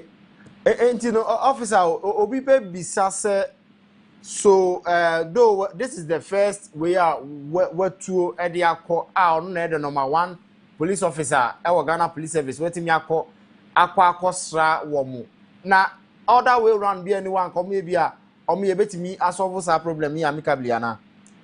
Which one? Problem be? That tension na na arise boko ye beti No, na but that one, it akoda. has nothing to do with police. It has nothing to do with law enforcement. It's a traditional issue. It's a chieftaincy issue. It's a cultural issue. So it has nothing to do with law enforcement, and it has nothing to do with the police. The police and the other security agencies are maintaining law and order, and they are the first respondents. And that is why sometimes they even come under fire. When you want to solve the Boko issue, you go by what President Mahama said, that the Sensihini mediation team has come in. So probably, Peace Council, House of Chiefs, Christian Council, all of them will get involved as mediation teams. And Jehona almost solving in via now what comes to the general public, I have public safety challenges, and it's super from Katra. Other than that, it has nothing to do with police, it has nothing to do with law enforcement. It has everything to do with culture, tradition, and chieftaincy. Okay. So where we the media and then Ghana for no at the end yes we betimi aye e dey aboa na ya maintain calmness in Boko. I don't know what you guys can do, but I think some of your headlines are some way. And because most people don't know the job, it's a problem. But yeah, bonfire, they okay. Okay. Yeah, that's a fire. Bonfire say bibia be okay. Ede am I Yera Richard Kumado security analyst. Ena ye no ekotwetwe enkomo ewo ahomano so safe de menu aba wate ase.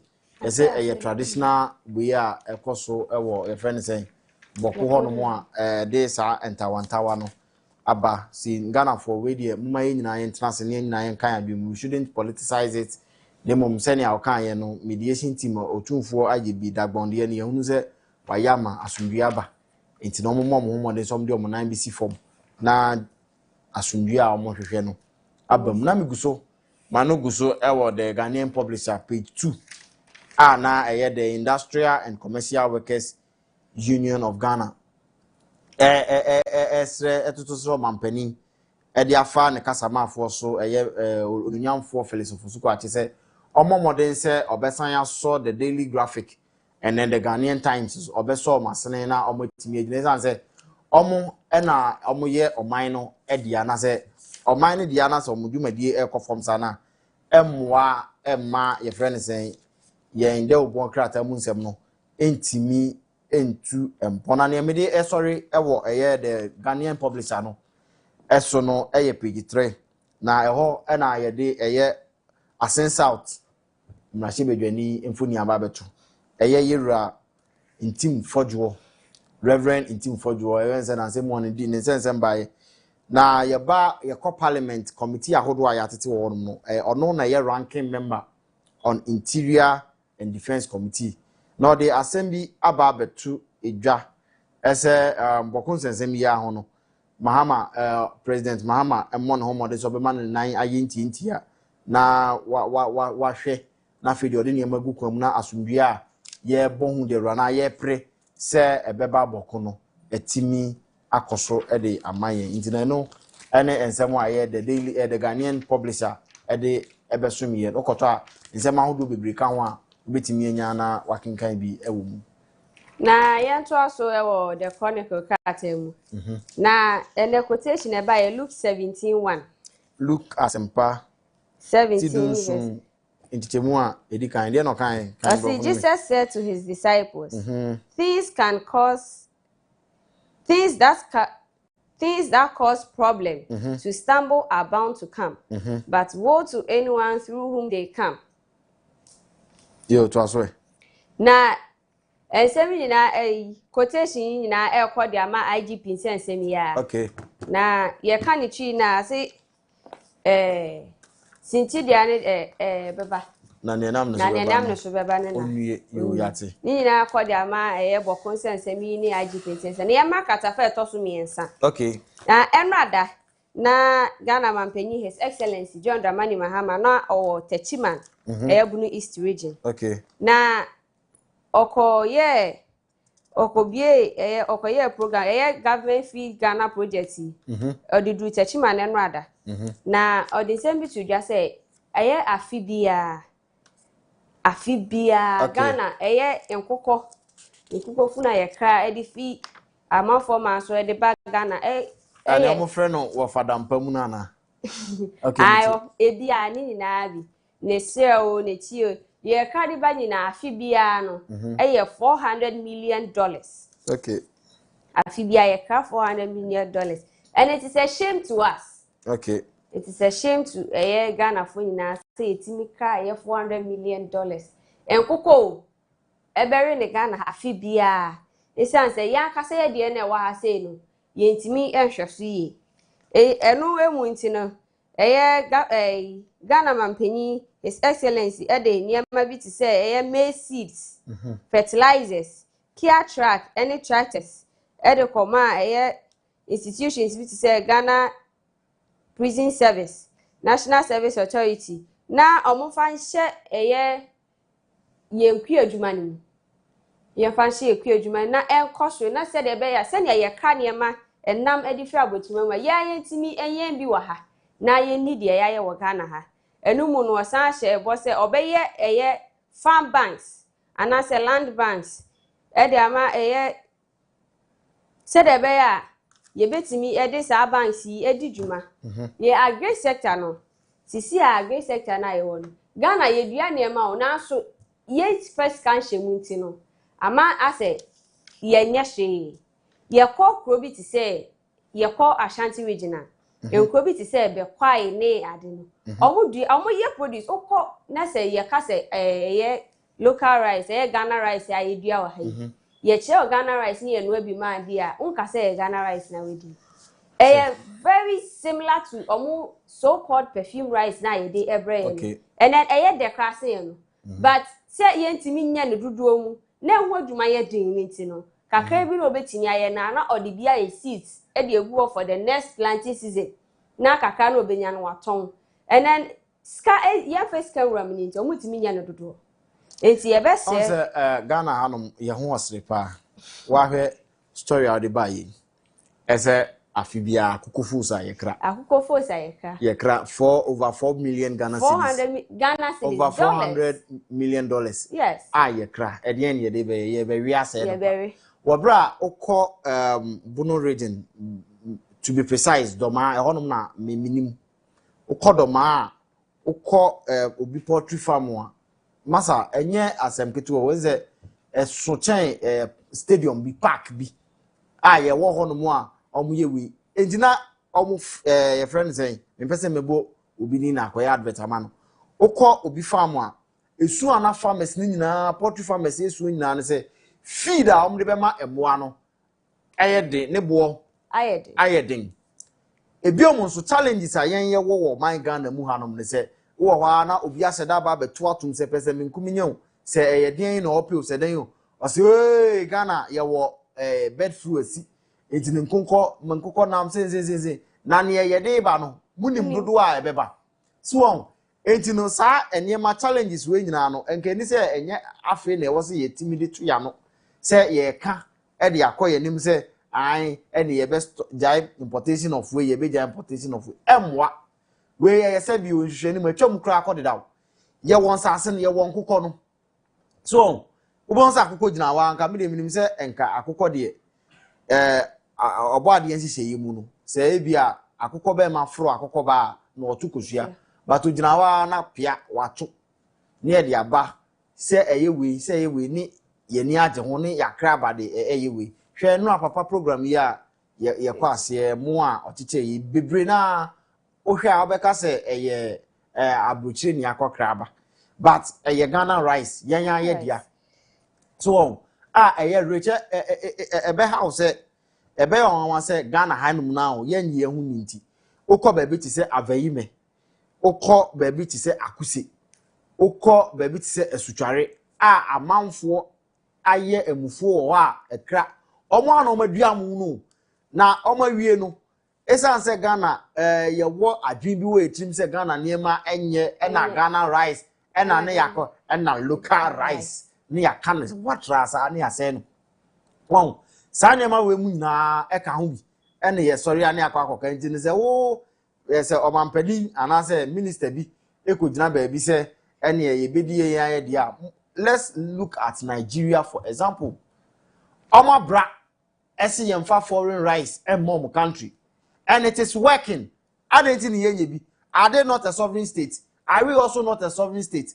Enti adenti na e wo se yetimi etna hwa na bibia esan opani bi kakra wa odi betu emunti so se obeka obeto emu na efre no Kofi Wayo no Kofi Wayo emu na efre no Kofi Wayo aha obi de beye campaign Kofi Wayo e Ghana ni no one of the NPP ni ba minim ne ba ya otimi twe ne hu free NPP oba ne me ba mema emu bo abayefo na den verily omampani Kofi ba so na emu bi ba ne onam kloma Kofi Wayo mu ebetu akire yehu ya ne se de aba ba we emu ne yetu jimi eye Ghana mu si akokra ba chese oh so ye betu humpe unim enti no se initially no na ye rice na ye na machines ye fanze na machines ni ho na sometimes no normally hu ebo ne ade ba ku ni abosia ne niema wo but sesia no ukọ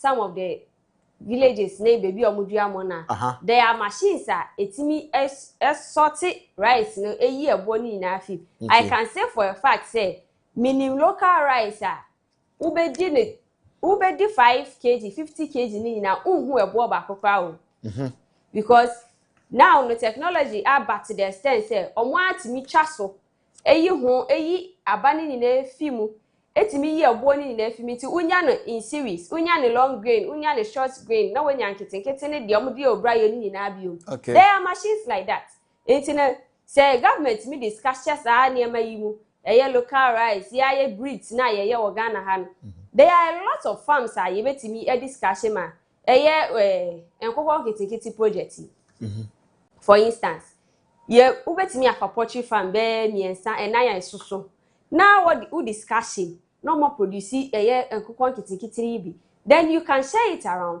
no one man for ahweso now on say Ghana eno na make say bibia no na ya to humpe na ya ye ne tantan time basa omo me fish farming no untimi nkoto opuku kese no environment say wo de ye fish farming wa wo e dia ma ni na the fingerlings nketenkete na no akwa akoto akoko nini e dia ba say me ba benye no Charlie you know this is somehow didn't say no fine word na yanko katafe to so du mienu okay na Ghana sembi wo ha sometimes a part to the extent say within January be 2 months ni okay Oshe January and February ye kumasi kwan ye kwan nye I don't know why in Penufon we are replacing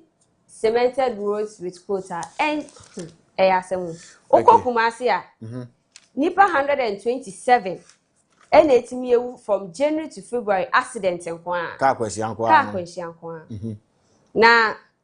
na omo ye regional manager edema national roads and safety Mr. Kwesi Ejeni Mbwatin na odi figures ibe to just say na omo ye dwumedi e fe no kwanso jojo Anglo Gold Ashanti for ne Obuase mines and omo partner DVL ne national ambulance for safety campaign ne fire service for nyina police MTTD for nyina and omo ye kwanso jojo dwumedi na nipa 127 ye hwe ye kwan so a one it's either drivers no driver wa bre je wa home kakra uwi a na wato akwanti so scanner okoje no obe ka ene owo stamina obenum rush obenum storm obenum energy drinks bebre na odika yesi kwan so no okwa no atoko ba no atineni yeduru he yento aso driver betini akọ me de mo bekwa akodu obeti ani kira na nipa mienu nipa miensa nipa nine no kofi omo agu e de amayen stretcher omo ehwe so ye pa ya nwan kwanta to Obuasi road na nwan kwanta to Obuasi road no udu anwan kwanta ekwan ne ba ko besen ko bekwai de efi kuma ase ne ba ekọ sei ekọ Obuasi na ba ko bekwa na ba ko Oko onim kakra de ko manso ne so da so. Na saa kwan we minia enye easy. Okay. Saa runabout kakra bi na wan nwan kwanta ho ne de kɔ obo ase no. E kwan di so hu na speed a obi de beba besin traffic light ni ho. Saa runabout na wan nwan kwanta traffic light ni ho. Enti speed de cars akese a twi timber yi besin motor ahodo. Cars obi a besin America mika enti obi twa runabout ne kra Onhwe we wan jaw no mo di abom. Saa accident saa nipa 120 na January to February intervals nipa ye saying 30 days. Nipa do a omashrom kwam ye saying 127. Na omashrom kwa bekohwe mu na won se ye bekohwe mu no na eye mabunu na omo ye future leaders no omo na omukọ obesa akwa akohwe mu bi mu last is it 2 years akola bi a oko school anya kwanta fa tata na ehọ na me okay oko school anopa waka na mami ofi omu twa kwan mu obi nim ne ye hu asa akola yi bag aso ka kese ye fa anwa yi bi aso na twe na ba ye ka ni ye na we ni na ka ni jina na chese akola no we free you gone too soon yo ye better say and fa honum ni sina ye hwe okay story bi ewo the statesman na so hwe the statesman de obokrata mo the way the daily statesman o hwe we a or the the executive secretary Emma PURC Public Utility Regulatory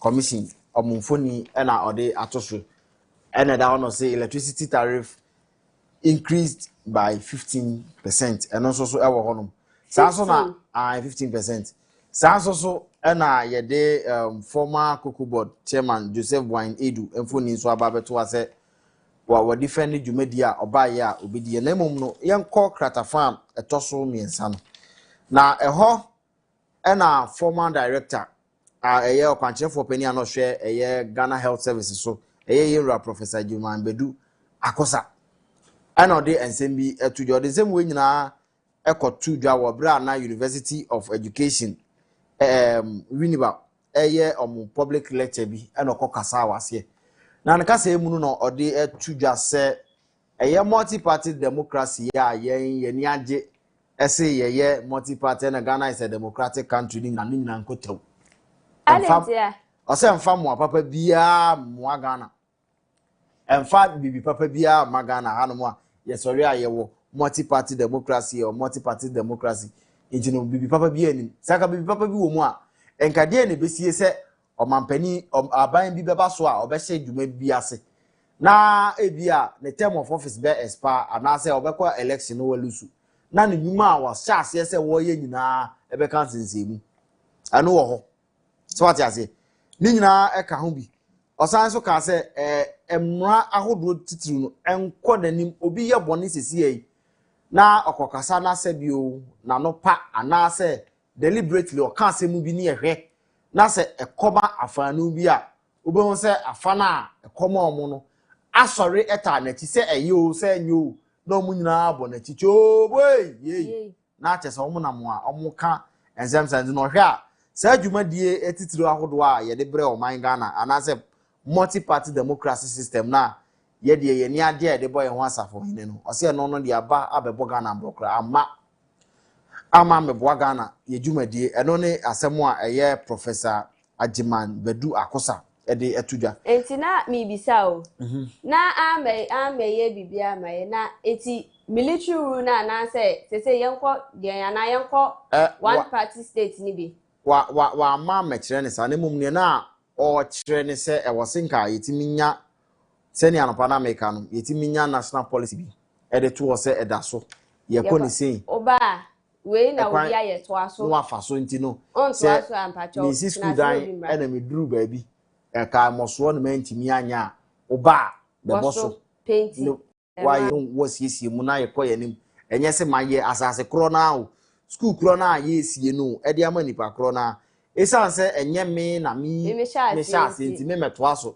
ene me nso makwa akotwa ba bi ne maye na no kre schools bi o Accra ha me hu bi yeah oko school na me mbo school bi edi Ura school for the first phase. Form 1 building na ho no. 3-story building. Ye painti ye plaster ye ne nhwe esi ho. Esi ho.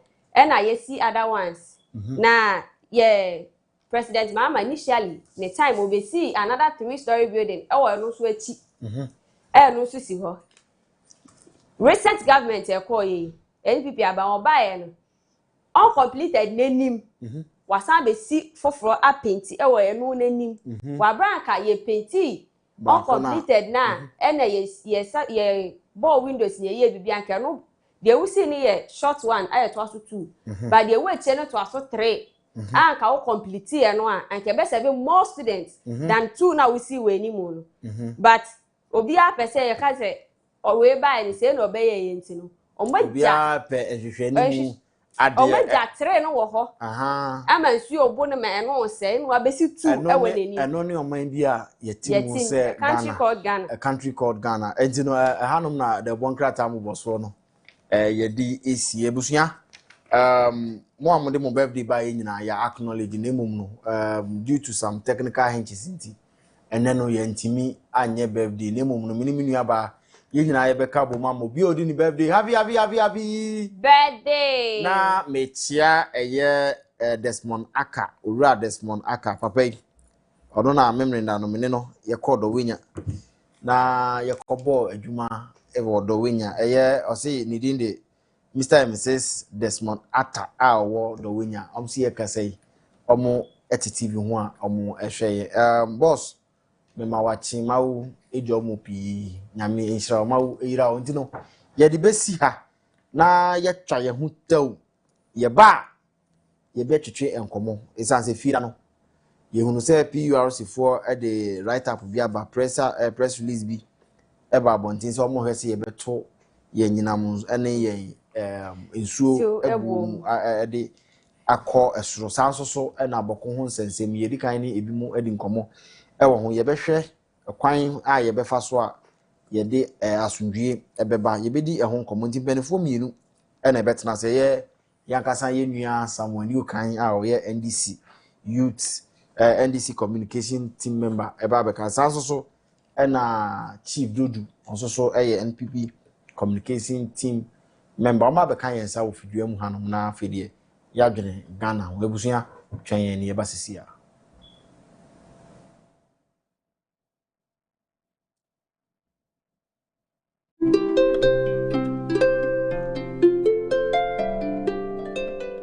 Hello, hi Ghana this year. Media semdenam. Edima wo for ya won pesuku papa di wo mofra kwa sebe ye no won dachi ebetimi ewie peye. 7th day Sabbath Academy any suku American for edi amount. 7th day Sabbath Academy efra say wo preschool ye mo running Montessori system. Efri credit economy 1 and 2, KG 1 and 2, primary 1 to 6 and a JHS 1 to 3. Setsa say the trinity wa efra no atro BECE in so no ebeburu emfie du na fibia na wotwa etwa ne ye de friend 100% distinction no adisuafo no etwa BECE ni wi a wo mu enya wo first choice SHS na etimi ekọ achechefo ye what seta no enya botre enya ntiase entoboase e de trenkoda ni nyina de mu bia etimi etiase Seta Academy eche enkoda no choreography music ana gukensie ahodo saranso ana dumachade bia da wo ba no ewo no ombo homodin ese eno so ebetimi api Seta Academy ewo eye IT lab esanso ewo library owo ba system so ede nkoda ni free ebe school ne de free school ede ko efie 7 day Sabbath Academy esanche nkoda no media eye nsentro adwuma ni yi ama koda no kura bewie nese wanya eye ne daachi ade a wo pese oye kura ne sa ade ba ko a 7 day Sabbath Academy eye ne se wotete nkoda no wo Kristo sum kwan so ebiso bo ade nam na ko apostle Philemon ko agyeman so ene di suko ya bepie mo man gane ma sei na sofo kuku dam yenu ana ye headmaster ene na assistant wo enti wa wo hwa ekosen ewo school hono hye so mami se sesa ebie na pono ede mo obi biara emfa ho ni gidi awo ana osoma awo eni ntitutumike na fo abofra no ekopie mo hono hwehwemochi akwan ewo awoshi anya market Sabbath City wonom ewo 7 years Ghana TV enchepe Ubetimi a friend 7 day Sabbath Academy mpanyfo ewo 0538 694172 0538 694172. Shana se number esanso ewo WhatsApp. Inti se wo frɛ na wanya wo mu a wobetimi atate wo. 7th Day Sabbath Academy. Or say in Messiah we trust.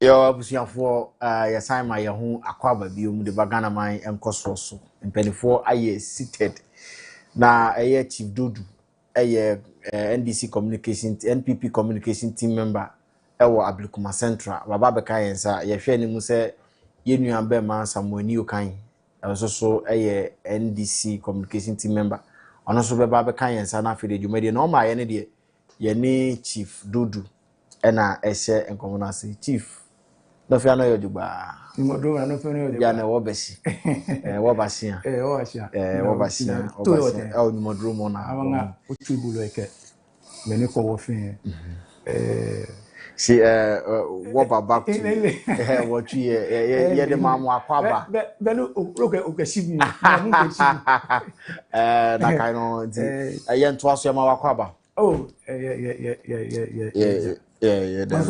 oh nyankopon adom yikitakitamu ebre ni abrede na so no man no hudu nti ye beba betinu na I was monitor program no call so odogono now in fact your father is one of the biggest fan I am fan pa oh okay sometimes a call programs so other regions in other areas now I used to call and contribute to the good people of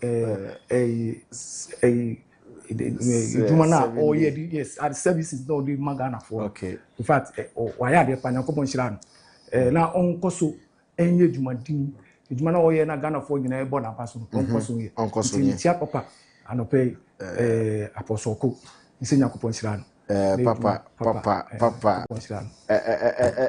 so papa in fact yesterday na me ba no ba akon me tiachire no tiachire ni konfa so a oni nkrofo ekasa ewo various communities na me ba no bisa say da nti ye wo sofo binum ti say binum Ghana ha na say I binum na wo hwe ebi na wo hu nti wo so ye no bigger fan I ye fe no ni jandodu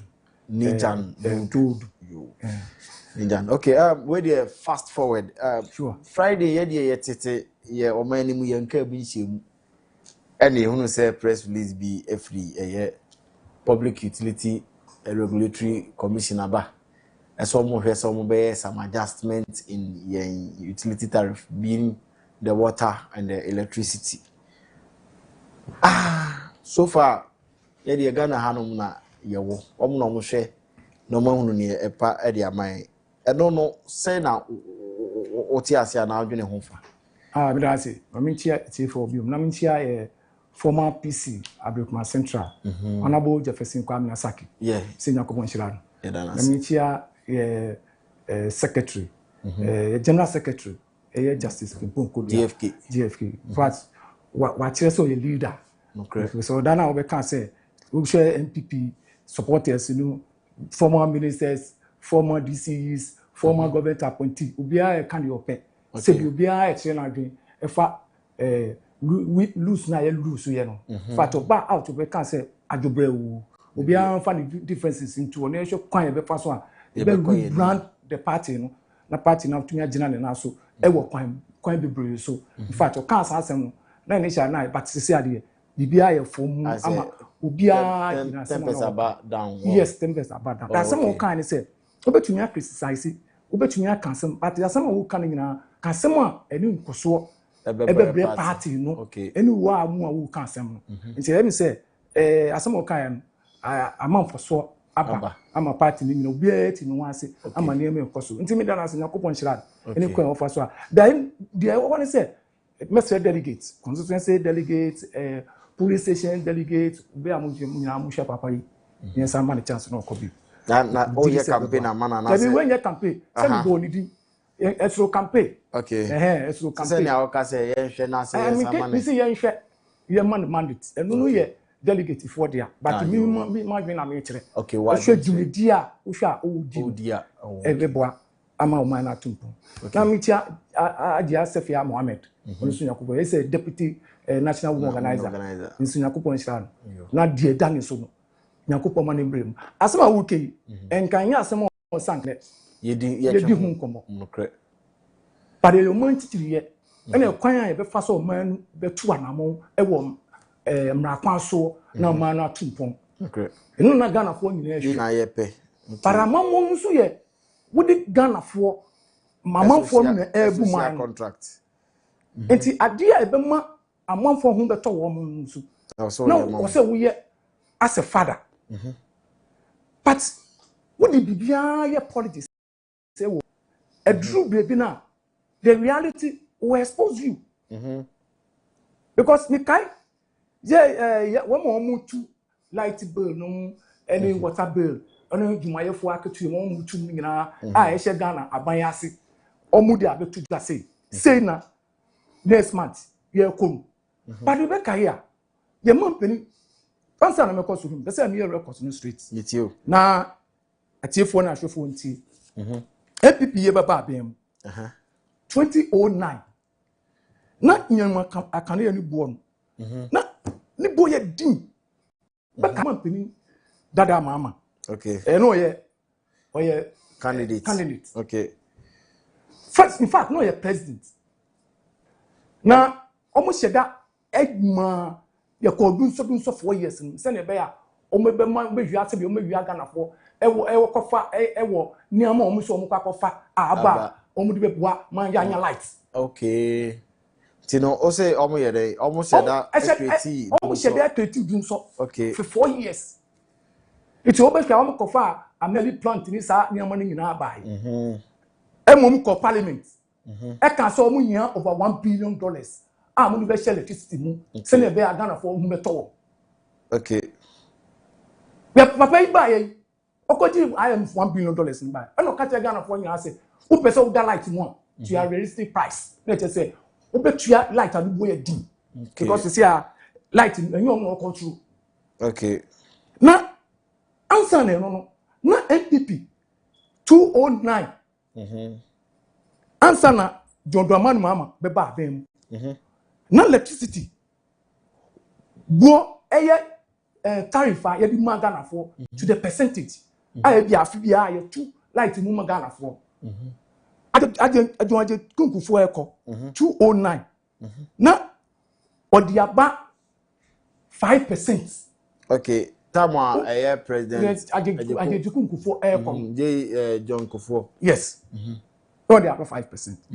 John Dantamis will be fire edibem okay ye tu abama John Dramani Mahama a oni ye dia ko IMF a wa ko ti $1 billion na odi akodu so 20 up to 2016 John Dramani Mahama ni president every time you beba bia o tu petrol mu afina e wo mu na okay be prefer kire 2009 yantu minim say the petrol hun sensem ne de baby me can electricity electricity asem na me yeah sometimes na me di nu abe shem say na Ghana for be mu John Dramani Mahama NDC for mu suban okay but when me can electricity ya tum a omo tu electricity buom e wo Ghana ha for omo dia betuja enu asem na ye kan okay into 209 from 209 up to 2016 209 essence say president Kufo atu electricity buom no munti omo ba be Professor Evanta Tamis want to that year na 209 want to okay say na wire dey yes 2010 and to 89%. Sete ye tell you say electricity boy a ukoto no ukoto a afi ukoto bia na e be 90%. 89% account and just say now autono 1 cedi as say no better no 1 cedi 89 pesos yes okay and na e wo ho 2010 2011 omu increments no by 10%. 2013 and I to Abama John Dramani Mahama and obey president Adekunku for echo or 2 to 5% no President Avansa Tamis enyamu wudi bu ayetu magana for ono no want to but in 2013 you to Abama former president Mama ba ya wouldn't be oye otumuko 58.9%. Asem we catch Ghana for 2024 ayo kwa election. Okay. Say papa we wudi nu wan gra obedi wan gro. Okoso etumu 2014 28.35%. Okay. 2015 otumu 90.93%. And in 2015 omo kwa ayo me pon so kwa go ska ba no betumu no catch Ghana for so bi ato e ma electricity boy ye dinsen danka 2016 a all be free abem ohun se Ghana for omubu efu and increasing 10%. In average otumu over 209%. 294%.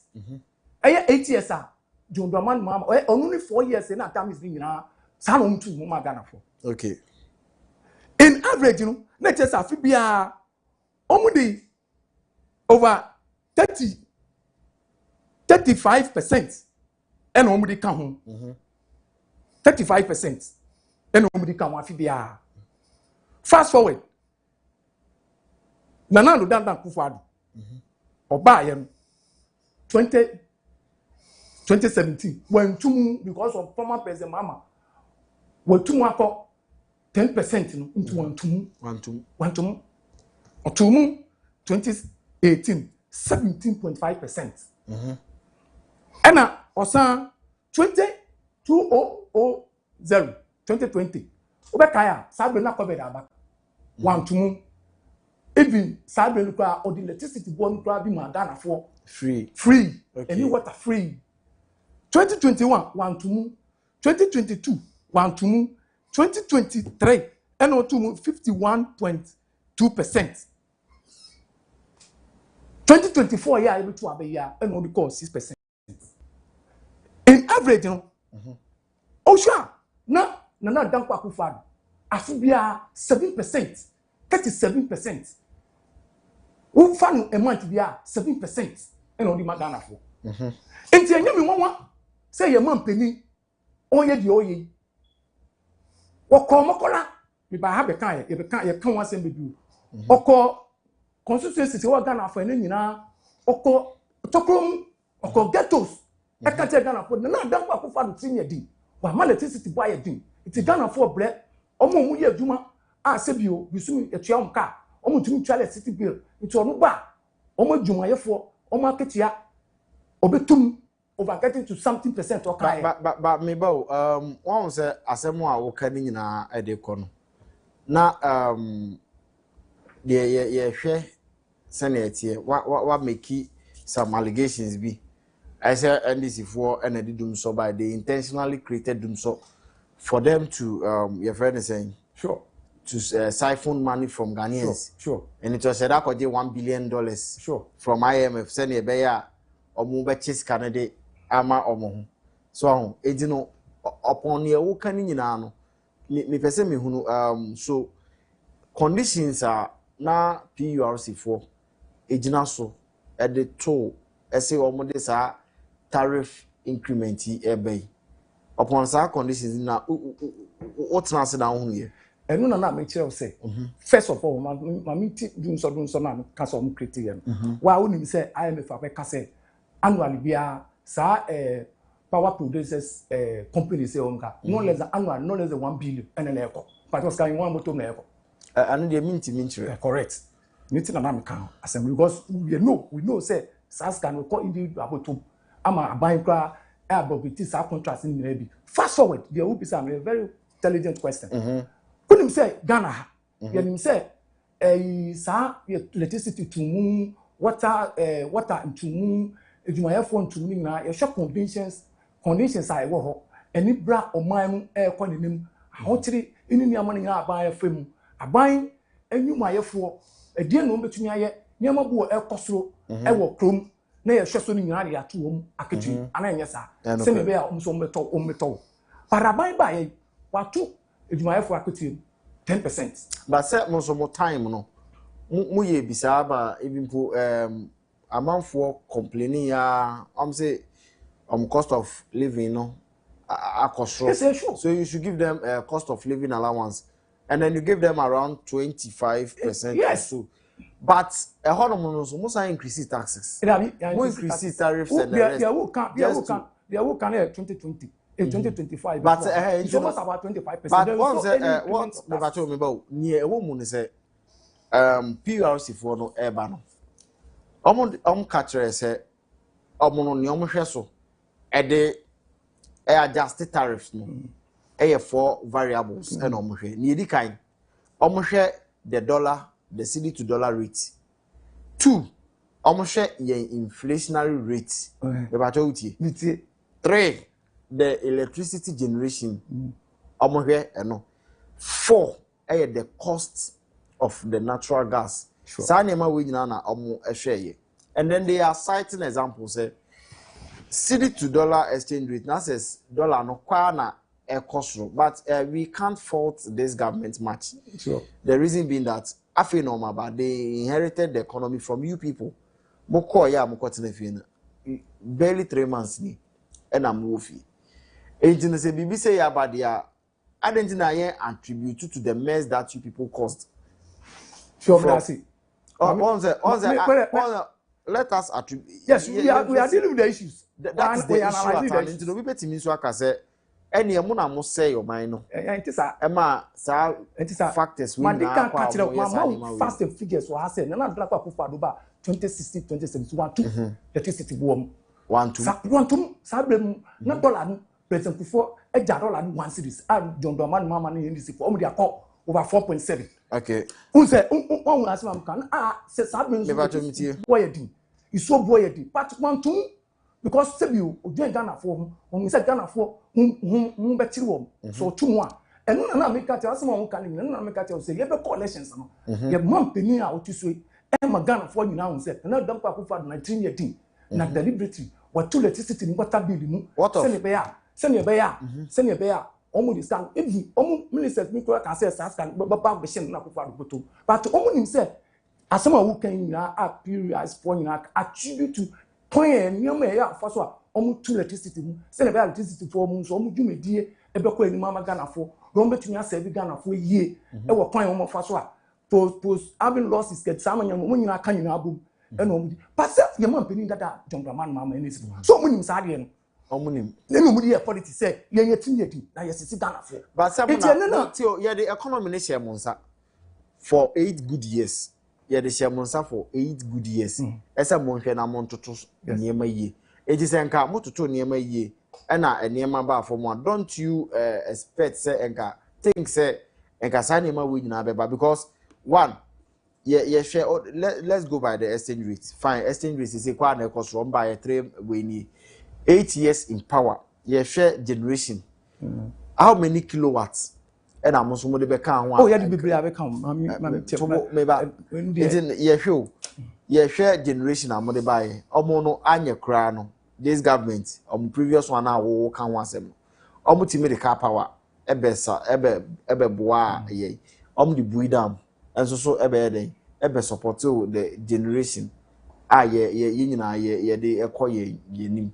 Ejini se nka mo so mo ba ye no e na mo di bibi foforo be atache ya. Don't you think say enka ye generation a eno so ababe kasa factor ne hunti because mind you ade echi ade se na ye population no ekodani sure it is ekodani mu a amanfo onyi amanfo so eko technologies advance ye be ne ma bebre it is enka mo think ahead ena mo di generation na power generation ni bi be ka ho a I don't think Zenke na ha. Oh yeah, me you can make generations like but next time about me.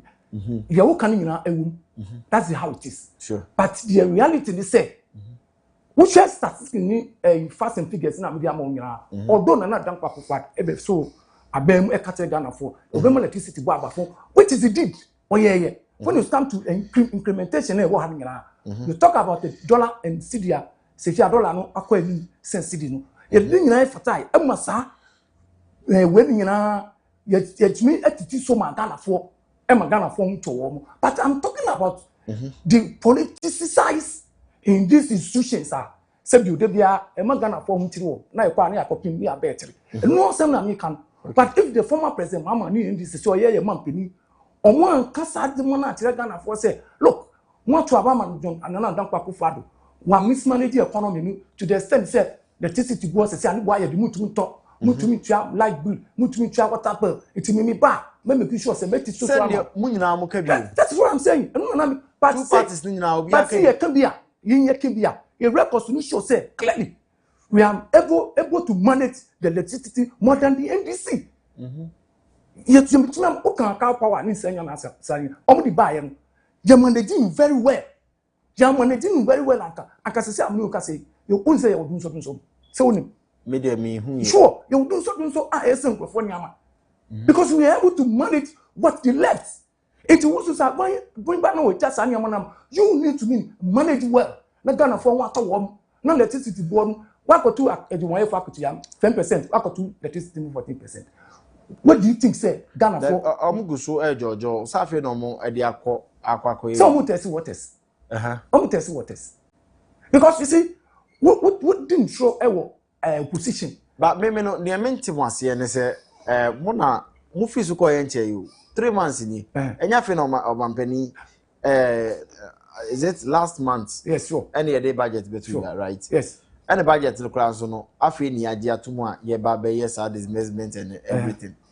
Agent say, BBC ya banum, na se more the fault ni more. I mean, when you fault as a more the blame no for this current government now as a you are not fair to them. My dictator can't former president Mamman records when it comes to the electricity say you too.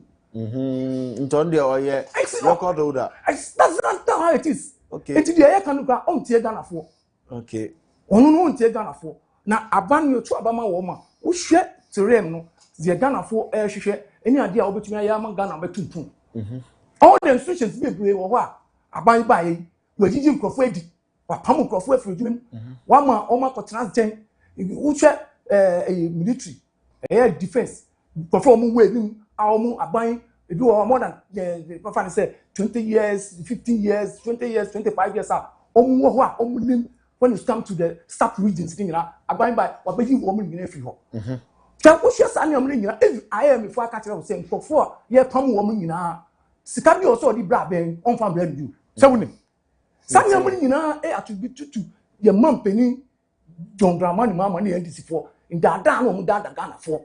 I almost can say you, your dom. But, and yes, I net here, who drop here, and your mum you. Set not some bear was some. You hear by your own here. Wouldn't it be not save you that wouldn't call by Yama. But the new say your mum penny NDC for. Debbie, almost your donor, almost done it. But maybe on say you swear on penny John Dramani Mahama in just few hours. Any better just say almost person ye cleaning be grade system, national grade system. Sure. Fuel or 20 million last electricity for food. Now I feel no about office. And the other internet I blame we now more because en kamu see a whole year and kasap fault ni blame we now. Mini listen ke bebo. But of fuel as no okay. I bet to that is not true because the time minister no kasa nkra. Every woman na see so. Say on say Oshia stakeholders. Okay. Oshia stakeholders are not only stakeholders near the didn't come upon why the way are now. Honorable Dinapo, any meetings upon meetings, though na ye appointed no as minister, but upon a Juma or ye in an come ye say Juma need to warm out. We did what we can do when it comes to energy sector. We are can't assembly, but the say we are talking about Adina way to okay. Now, would you compare ye Nini Diana and no Dana for air soon? Dia wo kan wura ewom Ghana for ade atum say sebio ye to aba ma MPP 4 years ana 8 years nyama bi wo ho a Ghana for peace fees anka ban no be ye ana party ni be ye de bu atemamfo but this side no enti sa into o ma to aba ma NDC enam nyama mienu sa o ka so be ye nti ena Ghana for to aba ma wo enti anka ye inspect say anka sa electricity enu tu ra ema because it's almost so man they can turn things around. Okay. Economy no be turning around. I'm economy na be turning now so. Ye ho me kakra na ye nua be ma Samuel Okan. Ava be kai ho say de me brai ya no ye fresh say wa bio de body kakra e de ava be. So wa be papa wa sa Brasame. Yes sir. Akwaba. Yeah. Etino ni yeguso a ye dwendwendwen electricity tariff adjustment let me put it this way utility tariff adjustment na ewo honom no na ye wo honom na before obe kono na o make claim bi say NDC for NPP for NDC mo de ya notice mo in that sector as a mo ba mo timi create artificial dum so say am say odum so aba mo na ma create just to siphon money from Ghanaians. And then the second allegation I assign Emeki Bium said IMF mam $1 billion B Minano Ubisa Sasicano Ewahi. Dum so ba ya Ghana fu na kikam as dum so about into yenya then more increase tariff. Emma and then president as I say president in the first administration or they are saying me to just as a Ghana for here in Kenya we must pay realistic prices. And only allegation and any also obaya obetie enti from we take your friend says all we be inti odi na your friend eko. Okay. First of all, me chia motive for any party for any ahwefo no so mo nto kasantia no ma voice number I say 1 minute chia ahwefo no mo so mo ntimi kasa I think somebody omotipa any party for and I feel Minia is on the party for. See, in the way I had propaganda and hypocrisy, and politics, if we don't take our time going forward, a bit critique problem am I? A bit do baby na problem by you, baby potinia problem no if because so share a political environment near problem be bar because a party be. Betu meaning and our party be person say ono na naban ye ntinu the real cause of the issue na say you take it time na you can asem we don't talk about those things we talk about other things and try to create a lot of propaganda around the whole issue mimitia like go even there are a lot of people who don't even pay like go they will make the most noise. You go to people's houses and they don't pay light bill. People have done a lot of illegal connections, which we are all aware of in Ghana.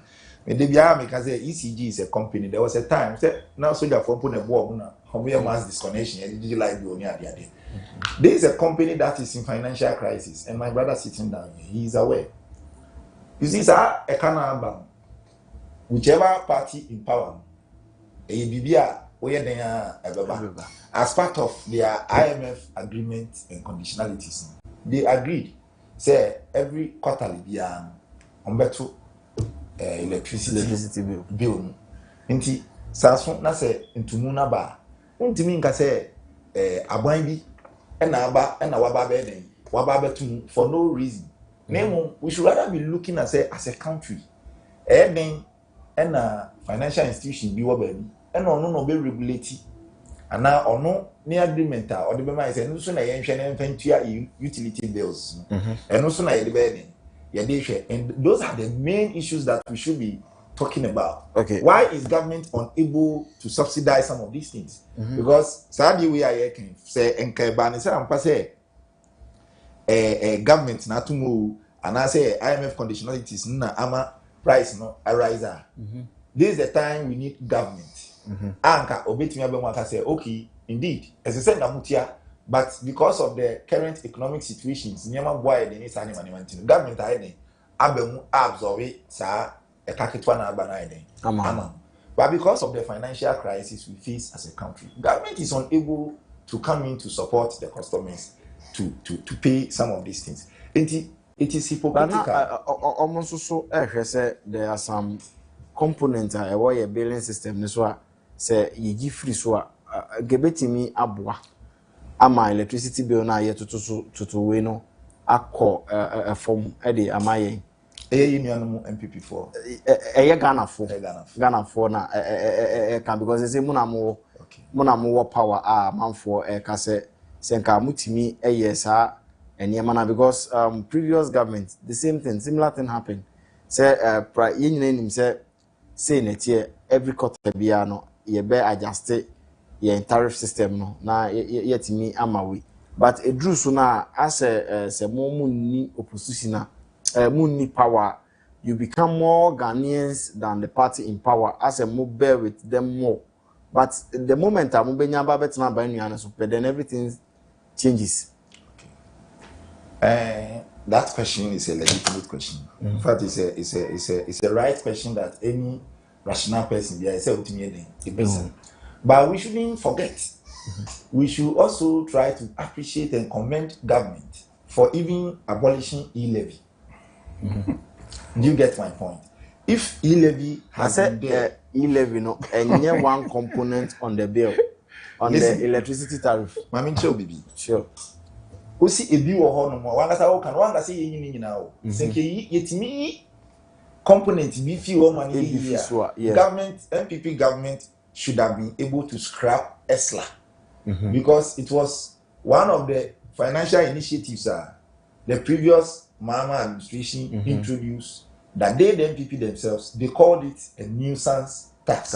Okay. As a political party who walks the talk, and kamuba na me expectation is say anka sa esla na ama light ni bo akoso from that time no be seen there still. They didn't only maintain it, but they increased it. And yes, I may interject too much, but there are some taxes be on more. Most of mobile na more cancer and also so a nuisance tax. But mobile policy, but as at now, what was a bit is a dancer? Oh, a lot. No Bobi. Tax be our introduce NDC describing it as nuisance tax. You buy yin fuel.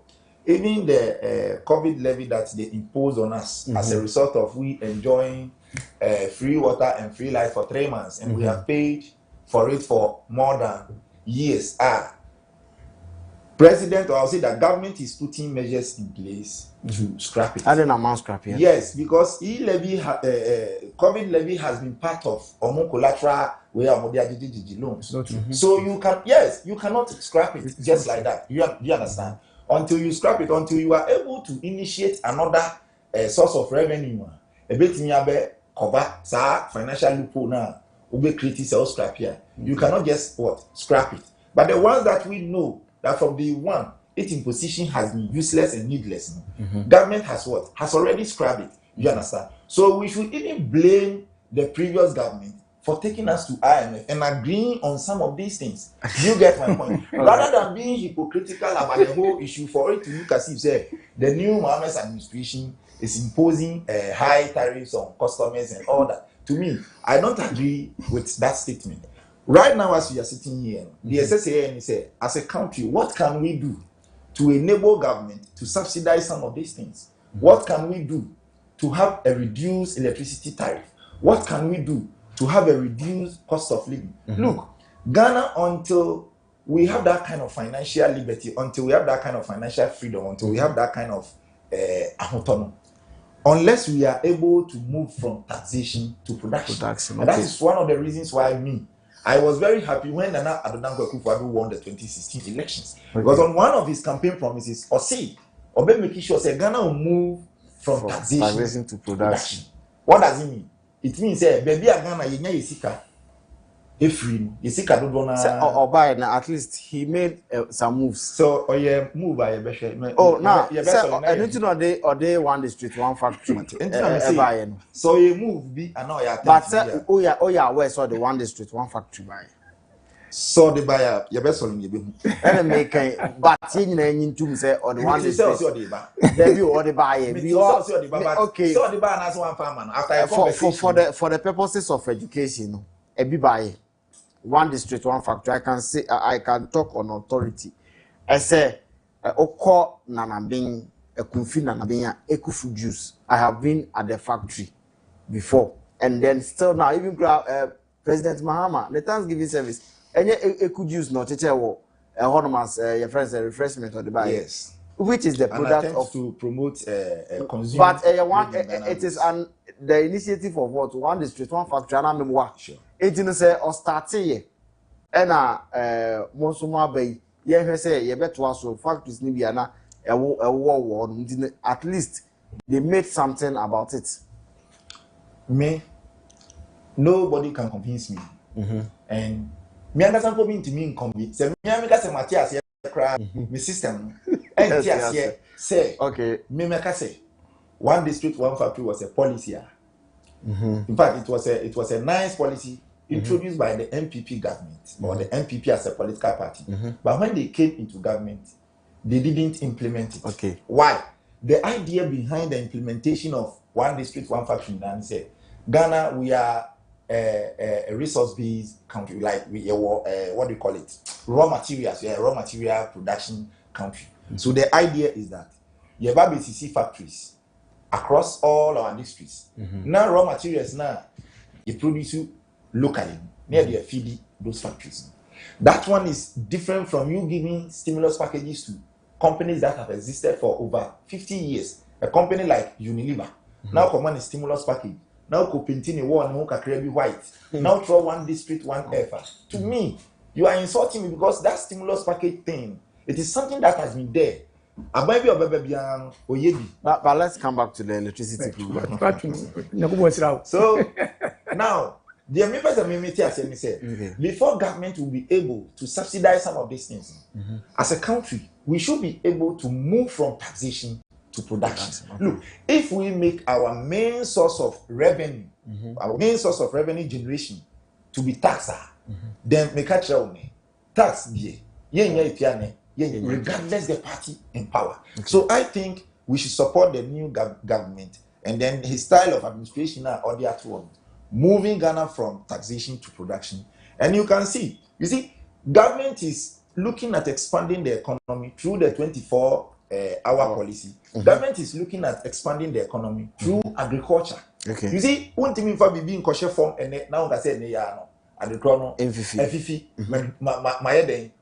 it takes time. And that is why government has set inflation target of 11.9 by the end of 2025. So going forward, no, so anyone getting way ever ama taxes be a government bit me the financial resources to settle those bills. And then government will not end up pushing those Sikano in the form of taxation to the people of Ghana. So that should be our concern. That should be our concentration.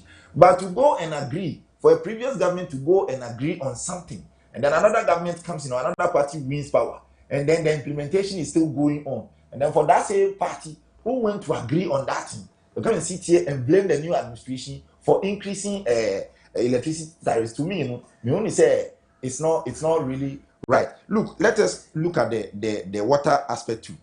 Look at what Galamsey is doing to our water bodies today. Okay. It has actually increased the cost of treating water in Ghana. You understand? Now, to even get a good, or let me say, clean water in Ghana here is one of the most difficult things. You understand? Yeah. And look at the level of inflation. Inflation is the continuous. But as I say, no, mona more bemu. And my is more ban more to Ghana for in say more be fix it or mine. Yeah. In all sector or in all aspects. It just say the amount. So I didn't know blaming the previous government. And you see, sir, every day I've been telling people that look, it is unacceptable. Say, obe expect say adia obi antimi amfa 8 years anya. Anka ususu unkwa wadwin. Anka ma bi mfa 1 month and 2 months. But say bona mo bonto ano mo kan ye. Say as if say nka yenya to abananka bia within 2 weeks. You be some changes. Okaza ukra on kind of Oh, there be yes, President Mahama, NDC campaign. Promises ni in Niema Yebetinia within our first 120 days. Okay. You're making it clear. Those promises are here. I mean, say you bet, and I say you bet deliver within the 120 days. If you can mention one that has not been fulfilled, then we will have another topic to discuss. Do you get my point? The fact that we are resetting Ghana doesn't mean we can reset Ghana within 120 days. Okay. It is impossible. Obin to me for 8 years. MSA or mine, no been for 3 months. MSCC, sir or mine. If where President Mahama left Ghana, President Nana Dankwa Akufo-Addo has been able to continue from there, we wouldn't have been here discussing electricity tariff increment. Okay. If the legacies Mahama left, Nana Dankwa Akufo-Addo also left similar legacies, we wouldn't have been here discussing some of these things. Look, we are in a country where the company that we are talking about, there are 1,300 and over containers are missing. That is the kind of company we are talking about. We are in a country where the minority leader in parliament supervise the flying of containers. But belonging to the same company we are talking about. Per what you are saying, flying containers. Yeah, can say you, Sammy. Yeah, can say a tariff adjustment, and then per what PURC for the buyer. They are telling us depending on 3 or 4 we are on the one being what the exchange rates in the country, and then 2, the generation my friend saying mix the man. Then the third one cost of fuel, especially the natural gas you use to generate electricity and the rest. And you talking over car say galamsey SSA for the water. Yeah, water is part. Don't forget. Yeah, I understand. Yeah. Water is part. Galamsey SA Yinsu increasing the cost of treating water. Treating water but now you decide we now offer flying containers nowhere. Maybe you are not being fair to Ghanaians, but near TNS let me land. Near TNS, yes, stick it to what might have caused this thing. Yeah, Ghana for sure. Yeah, increase here. Me tuebi, ebi unless say baby I want no electricity bill and I say water bill no money so 1 or 2 or be a odrele insu edifi. But there are some people over there are more as Ghanaian. What you say? Because it got to a time in this country now obetua a dying kakra there water bill and also electricity bill cry a boy ding a chain dying. And then we are all living in the boa or my Ghana. Let's focus on it. Nanka and this is blame games now. Abafo. Oh, you ain't mean I said me by no so blame me. Say I didn't know so and on to me reducing now why increasing an army. Sure. You see, every problem and every situation you work as a country, it has a cost. And then state-owned enterprise we bear now being say or to the cost of services.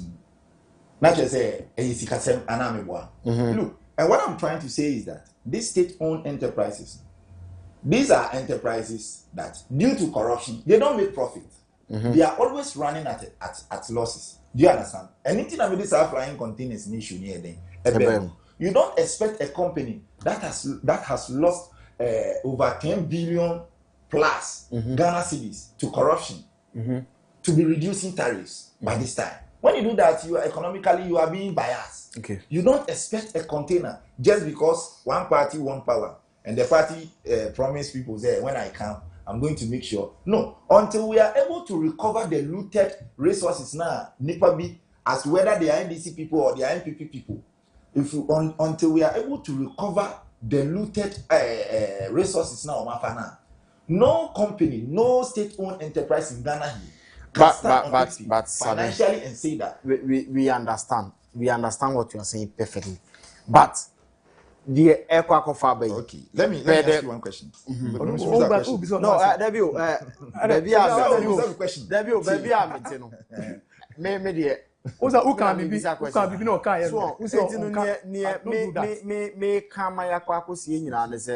they didn't attribute it to the missing containers or whatever that they are saying. But looking at a near factors are so the abano. What is the way for let me come to you, or you learn and let me come to your brother.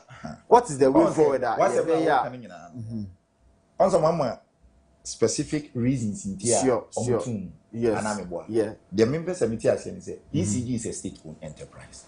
Assuming ECG is making profit, say ECG A making profit, all the factors no marginal no increment ni nyina no exchange rate untimi ntre a United States of America bedding $1 what you have to do is to do what will make your currency strong on the international market. You understand? Sure. So and untimi ntre nipa na be bia eto oil ni fi na ye di power plant unso untimi ntre no amount onye den on ton oil nti ono no the bedding or the beba. Now this is where my argument lies. If ECG is financially strong, but because they have that financial capacity, they can decide not to push this thing onto the consumers. Okay. And that is where I am talking about the missing containers. Because the ECG we are talking about is a company that is owing 68 billion already. In addition to the 68 billion now, properties is what I okay. You see, properties now, so what is the way forward that you bet me? Increment so insensitive when you na for no way na kwa me na betimi afa so a ye be copy with that thing. Sure, as I'm about you know I can be for IMF.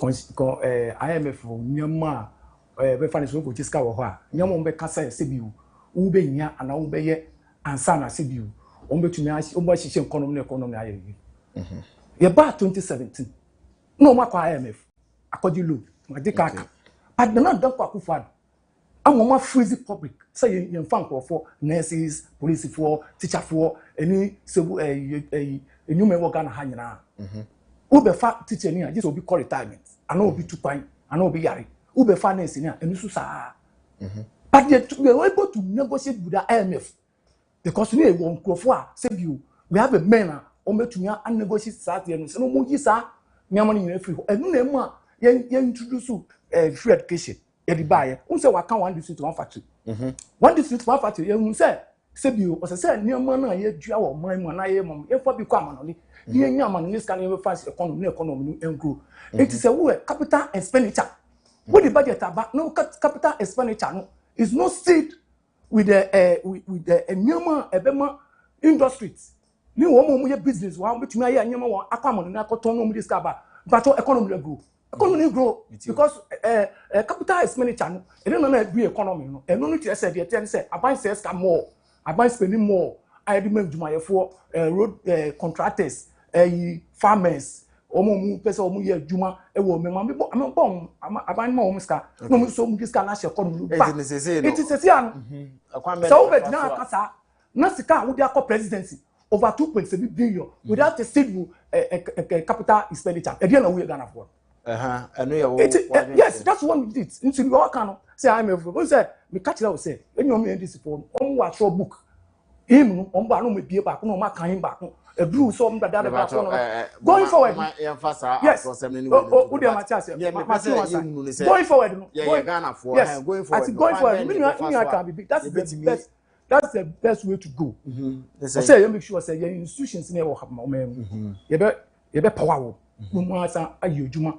Romanyaska, and show me without any government interference. Ewo side Dumunina, says Sanity de Bia, we did say Omutu electricity, and now Mutu so one, and other Niama, a bumper so tuma, Ghana for the Kamase, because they be a Ombema, you say, Niama Ekoni, when you see a year, when you say not a bansu I in way from. Yet also me so, what shall you see? Say, loss is almost not a woman. It's more than 50%. Now, say any other institutions then you that's no politics. Yes, no, me tell say. And look also say Sanyaman going forward. No, you make sure institutions in the year will be Juma. Ghana financial, being electricity, being other water flow, be other institutions say, oh, me. But yes, sir, that's a better institutions. No, you have politics. Send your menu can Ubekaya, Drew Baby, no, do come to father. You two electricity more, no, so, or person of Fakaribi. Now, be a cat. I'm on main. And you say, but two electricity more. Now, you're being efficient. Electricity don't make me say, ye. Now, a man will be now, a man's be journey now. So, a buy a to Abamon, no, so yes, she says, I share. Now, a but we are at the office said, we are now a new man for no casa. You did quickly come out and say sorry. And yes, I me party, me perceive here, say, but by reality, no, so I said, because say, not kind of one you know behind you, no matter, I say, but say, propaganda, say, get into one, a buyer Kazangasa on show good faith to Ghanaians when it's time to say, be to near me, if I'm not, if I require, make sure, say, all institutions. Be on with me drum na so no mayo duma emo nso mbe so mo di private na private so be bem Ghana for private companies be bem o me tumi na mo be ti ase sa mo na me ka tira unu na me ka se ye nye be ti ase aban ye nhihye na Ghana ni bia ti ase se wenti na ye we na ye we a edinfaso be bre ya be ti se Ghana for nyina be ti ase because a happy war present before me so happy one na dan kwa kofa do me so ama Ghana for nyina kan taxes bi o di ba ka tira Ghana for look that is where I'm living. Essence of man, I did Kakranti, economy in general, so besides Mr. Sassiba, they for support to economy, no Bantany Baba, Umunia Jumaya, no man, extra economy. Now, economy is a general also. Okay, yeah, baby Frabem, your man, Frabem. I dare this economy, Ghana, you are finding now a GDP to grow to GDP. Now you're 3.4%. Now, I don't go for the free about. Including electricity, when you saw a road. I die and see a BBR school some BBR something now over 55.7%. I almost pass over the 4%. It's over Casse, Nana Kufan and Jan legacy for Papa 5% Amawa. Let us hold that Ghana for. Yeah, that's it. Said yes, in you, you challenge. Send I can. What is the way forward? Good. I will say that. Also, as we are seeing some of these things because of our state-owned enterprises are always running at losses. Sure. They can decide to absorb all these things when they are making profits. Sure. And they don't necessarily have to pass on the debt to consumers. And then why you complain? So as a Ghana freebies, you see, a dozen. And your freebies, no. It has come to a time where we, the Ghanaian people ourselves, when we get the opportunity, we have to educate people. You see, telling the truth to somebody, being honest, is also another responsible way of showing good leadership. Okay. Being honest to somebody, being truthful, is one of the ways of showing responsible leadership. It has come to a time where the Ghanaian people need to know where our problem. All these things are happening because of corruption and nothing more. Sure. All these things are happening because of corruption and nothing more. Look, is it not shameful for this? You see, me, I always talk about the container thing. Is it not shameful? Say, you tell me, na company say the containers island, who baby previous administration, onim baby new administration, so also new baby this same company handing over. You see, maybe I think Ghana no a come first or handing over ne or transition. I think they have they have a problem. Yes, they have a problem. Because even baby I mean my age, maybe I mean I've worked as a warehouse manager for Kina Farmer. I was a warehouse management assistant for Kemalu Boy. Baby I could be answer ube jawachi amobia. Their wallpaper is no mobile coffee or no more stock count. Sure. No more ubia just say ampa. The other man in heading but what we see in Ghana, we only hear transition team we but say abandon bet na so a afi ansa na akwa say afi na nyema na start say unity enye NDC ni enye NDC pen as ade no BCC all political parties, you understand? And I think the way we change power, the way we transmit power from one party to the other, I'll say that going forward, no, so yeah, constitutional review committee, you know, those are the areas we shouldn't hide behind our laws and cause problems for ourselves. Do you understand? Obi to me work on Ghana or not in news can go to court. You see, the moment we begin to be more ethical rather than hiding behind our laws, Ghana can progress. You go to some countries and they don't even have a written constitution. Sure. But they are moving forward. What are they using? They are being ethical. You go to UK, they don't have a written constitution. What are they doing? They are being ethical.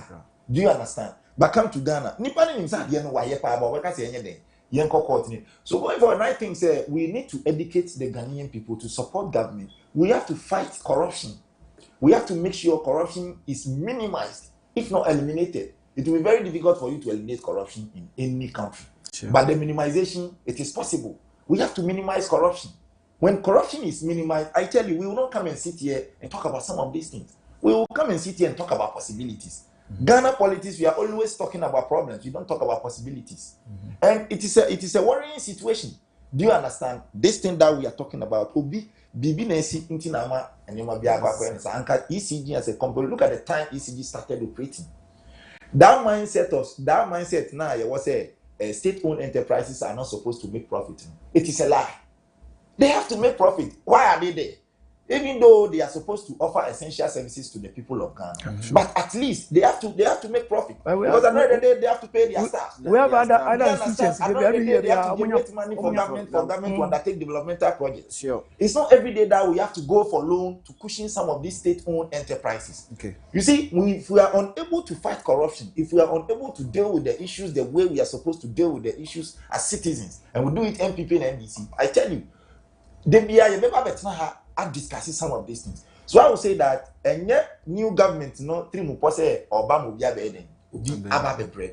but the financial loopholes, need corruption, some of these things you don't have anything to do than to pass them onto the world, onto the consumers. Okay. Fine. Then another IMF friend or Kogi scanner. Though due to corruption and other stuff, it be for baby, but scanners on you know, we have evidence to that to be fact. We have evidence to be fair to. Let us be fair. Who can you say?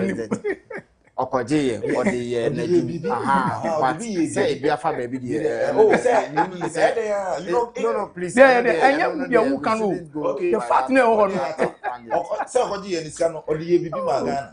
Do you understand? The could be no there directly or indirectly. Profit no say then eba Ghana for yes. That is it. It is akoba say enunti. As I said, you increase tariffs takra na yetimi twen ye ho free sa agreement no. That is what we should be focusing on. Okay. Today look at America. America is slapping taxes on countries here and there. And all MP people could do was to say that almost Professor my Vice President Akoka said they are going to deal with America. And that is why it is not true. Look, that's it. I think it is a trade war. Sure. So as a country, we have to position ourselves in such a manner, say we can also face the situation that is coming. Look, there is no Western country or any other country elsewhere. Obeka said, or no, they are all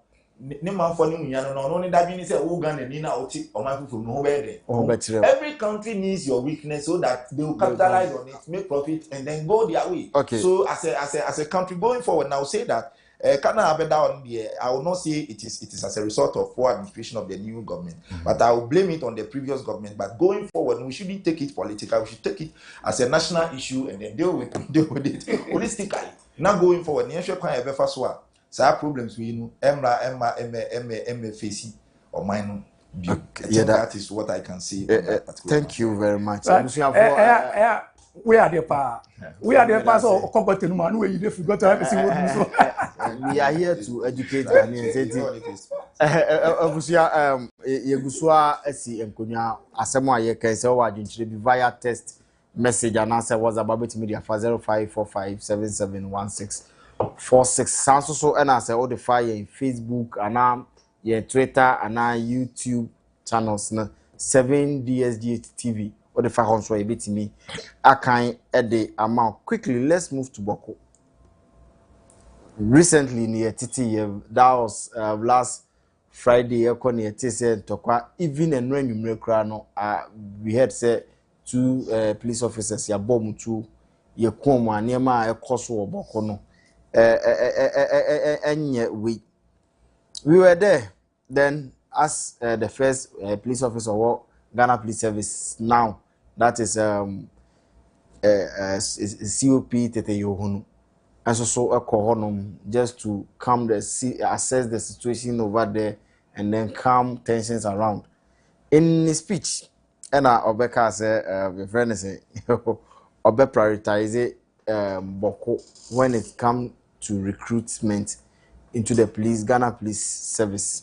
Bebre raise concern ewa asemu a eye IGP ekoka wo your friend is saying boko honom. Now we being Ghanaians no saying I'm also fan from Momo perspective level Sure.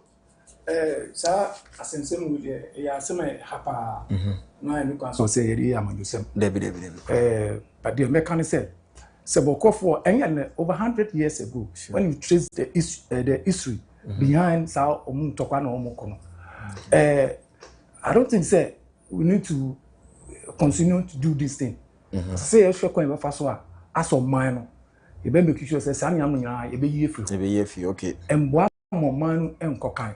Look at the district surrounding Boko. Look at the area surrounding Boko. Should development air cost war. Some development in air cost Boko Nana. Boko for and then make sure say some talk about on the Jai Momanaka. A dear crown of vision, a dear no prayer. So they need to sit down and for that enclave.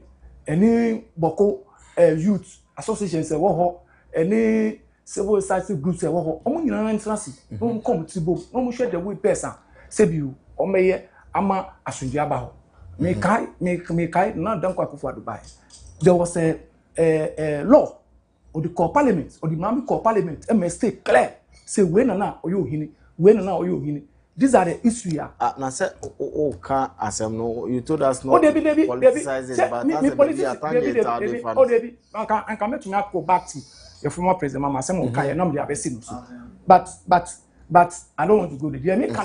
The mechanic say a fa point ya fa so a e solve problem no anka ne ye solve dada ho because we say na e ahensem no so ya sheda ma obi a onu na odi ohini we kwa na we akati say na ye kwa your friend is other this I remember to mention the name Nusu Asujin abaho otufo edi also di 9C mu e ma se biu saa nyama nyina ye free ho ma asunja abaho ko she the development e ko because day and night bia aban se sika edi ma security agencies ko ho se na be akam be ba ho se na be asunju be ba ho sas kan nyina betumi aye bibi papa e wo nti all the Boko area e besere wo Boko e yo mu kro nkwada omu ya de nyina nkwada na ma na e sofa omu dwane free ba free ho ba ha emwa nso ma nkwara no emwa ema Bokofo because obi kwa ba oni be obeda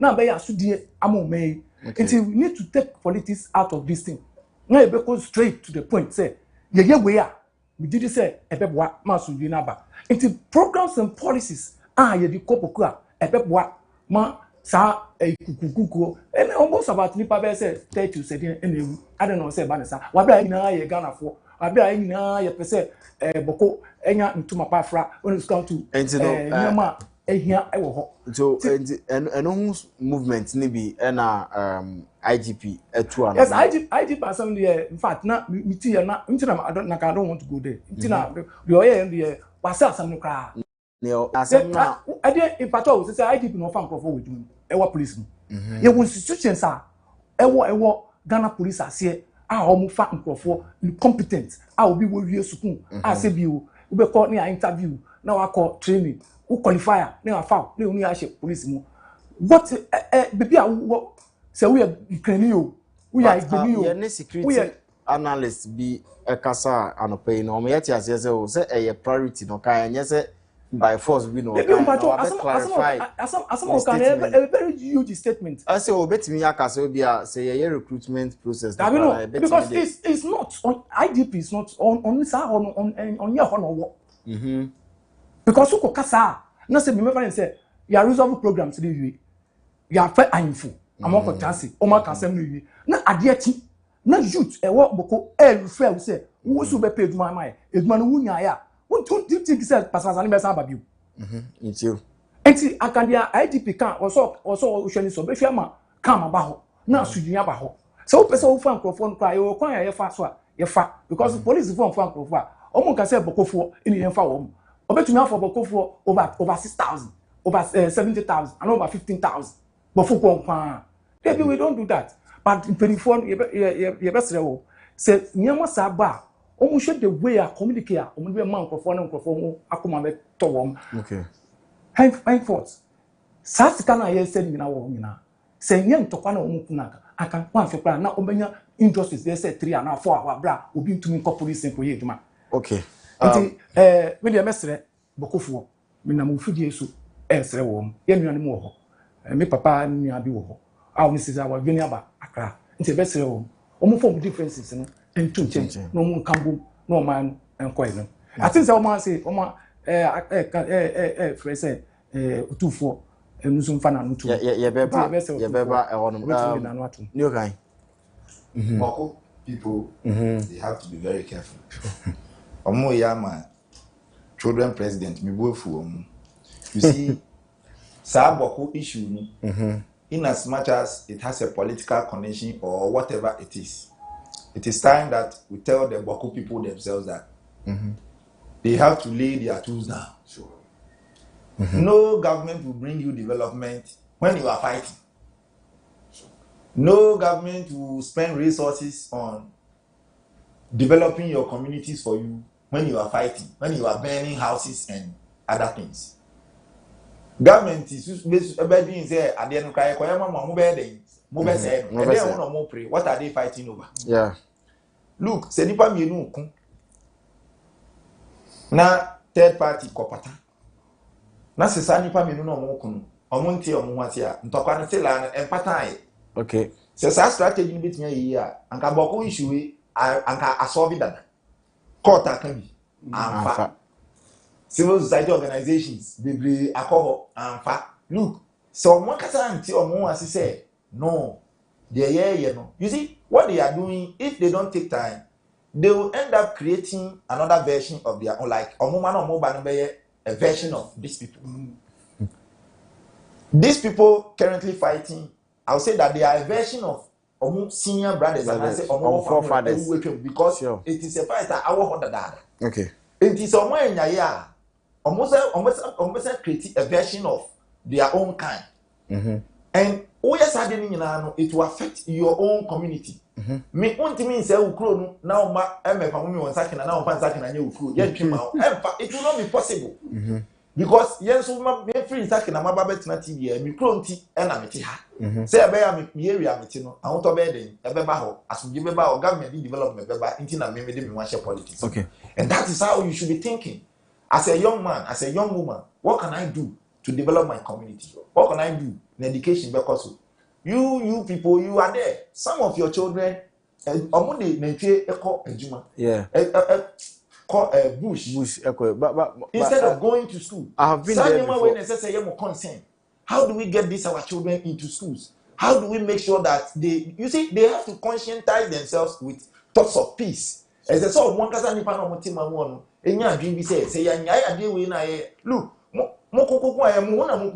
yeah, one thing I want to say, Boko, I've been there before, but Manche, honey baby, I'm quite Manche. I spent only 2 days over there. Now I'm quite a deep on me by.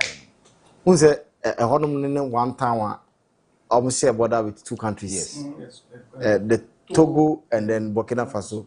So, and me call, me yes some research be our home. So that was a me call me call ye home. Place no very nice, a very fertile for certain things. Be a ye bit me ye ni koho ye a bit me as several as one major my friend is a resource center ever honum. They have a nursing training over there. I training nurses be na honum na most of the nurses are ye no say amount for MP a honum. And you know, instead of be to Kolebu and answer or die in the rest, they all move to that place. Send a bay on bit me a siki on being admission on their nursing system. Now look at what is happening over there. So every crana or more or ye win. Yanka sent to quiet and answer BB. But say ye opponent and your neighboring countries now a walk, sir, a honum, being it one or the other way. Bet him crowd your mouth for mama, or be your penny bonnet. Edikra ababe say a honum.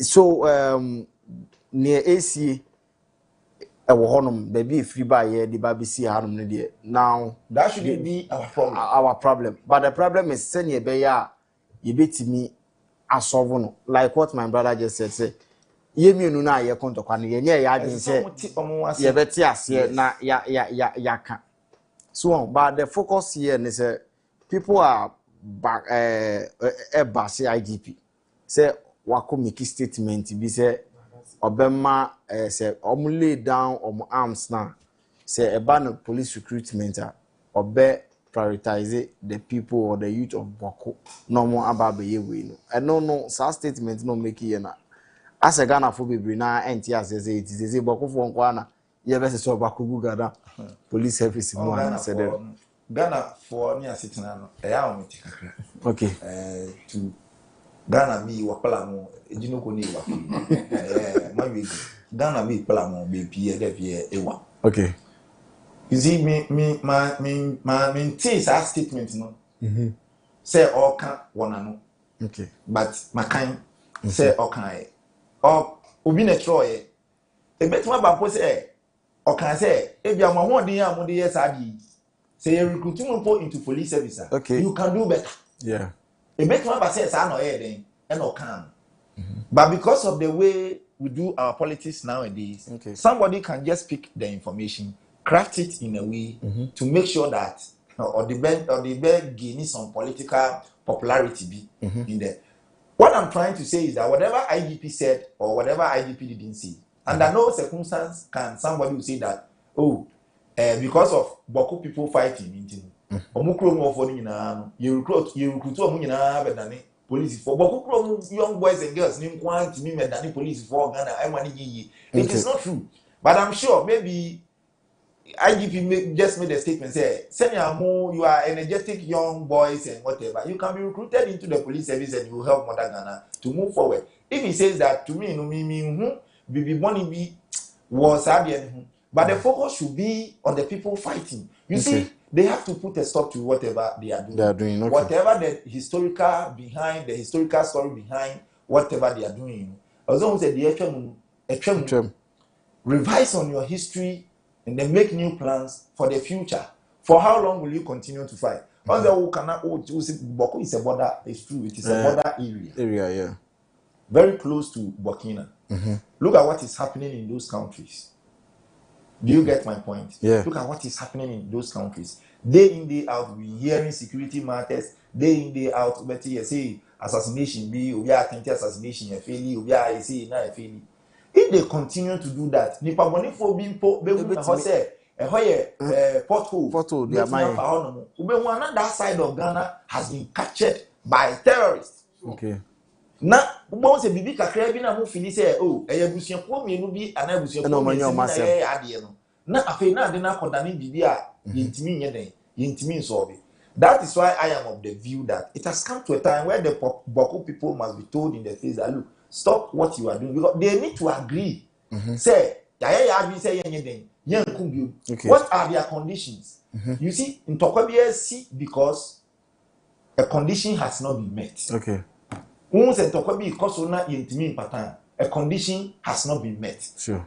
Government should also focus on that. What do they need? Ask yourself, these young boys, if they have a good employment, if they have jobs that they are doing, they wake up and go, would they even get that time to go and pick guns and be fighting? And you see another aspect of or catch them say lay down their tools. But what I am of the view that I feel do you understand? Okay. I feel yeah. When we say we create okay. I feel because they feel some conditions have not been met. But this time no so IDP. But with his position, he would have made some recommendations. Okay. Do you understand? That is just by the way. I'm just using that as an example. Sure, what I'm trying to say is that government should focus on Boko very clearly. Say what are their demands, and then and then pray home. Do you understand? What kind of education do they need at this time? Okay. Because education must come in. Because before they should be educated on the adverse effect of what they are doing before they will begin to think. Because I don't know they offer to na e uni abudu line na baba kunu yes am local things. No correct. Do you get my point? Yeah. Me na baba kunu. I can only talk about it say me TV so and say me radio so. Me can wan say me can say ofa e na beboa. Say me can wan fa unya me can say so mfaso. So what I'm trying to say is that all the young men, young women in Boko who feel it is right for them to fight, they should also understand that it is not the right thing to kill. Because Omandia ni main asset ni nipa ewo ho. Nti se ko ba se mo ti oman mu na se mu kunkum mu na e ka ma no ene nkwala na oman no be den na a progress ukokun na yekun a oyire be den ahwe ne ho oma be den akosua nu ba bia o be se o me den omudu. And these are some of the things they should be feeding their minds with. Okay, and you know, you know, advice and then to your me, final words to I would say that the Boko youth, they should calm down and lay their grievances clearly. Okay. This is what we want. If government can come in with solutions, quickly, government comes in with solutions. But don't let me believe that you, why not say, oh no, dear, the news I didn't obey. No, there is a problem somewhere. Maybe they are not telling anybody. So they should lay their grievances across clearly so that government will understand what they want. If those needs can be met, I'm sure the Mahamas administration will come to their aid and solve some of those problems for them. Not among say, Ghana is one of the countries in Africa. They are the boy home and say we are a peaceful country. I knew Bianconia, Akasaka Sabiana. This is a Obasa Yena, ye boy, he say a peaceful country. Young quiet Tiana when I talk about went in your from 1950. Why? That's still like it means over to me. I see that it is a problem. Now, Elkosuna, a Bokudin, and for the sake of the name of their town. For the sake of their peace, for the sake of their wives, their girlfriends and children, they should lay their tools down and cooperate with government, cooperate with other institutions, and make sure that peace reign in Boko. Thank you very much.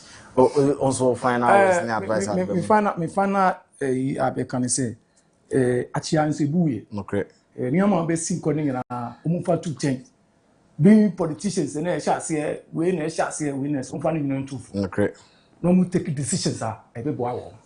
Alexa Boko, me makoda makoya ma order. Makoya ma area ye or feel lights or high tension, low tension. Okay. But no you me. Usha Boko ni na omo market wa. Oh, it's not easy. Let's say and yes answer so we are best to modern market. A bit me a compliment the man market. Yes. A bit me extension you can contain a it the mechanism na adego form that dem to na when got chiawe no mu show the development in Boko. I think say be boa enye nu kwa nkwada ya wo ene ma se bi omutu ntra wo na so ye kia niama emboa mo ma na soju nko en san so a so ma ntunso o ma so nko en wa sha de bia ye president kwa mo ni a ni eri san kire no se wa papa we ono ni krom de bia ni enye fine the ability to so e fana o ma mpeni na dan kwa kufa ye ma mpeni ye nya kufa former president ye ma mpeni John Dramani Mahama. Okay. Why are the in fact Ghana for na ebutu. We jiska 400,000 cities from get fund so the MPs no no free. No the mini home proof. Me matter and you know. budget. No nka. It's in the budget. Oh, that be nka. Debi o no nka asemo and then ye debi enye ho asem ye kan. Any budget no. Debi enye budget was 250,000 budget was say ma MP bia musumu MPs bia MP before this answer no chief dodu na ordina no esi ye edema ye ni kan ye kote ye nua be ma Samuel kan enka Samuel kan NDC communication team member edema NDC na chief dodu enso so ekasa edema NPP or can the Greater Accra NPP communication team no ehu ebusuafo ha na ebre ebema ye kwan ama Ghana man koso ene Monday edition no ye di esi midin ede kwaku asante yama mu ene hwa ye de mi abra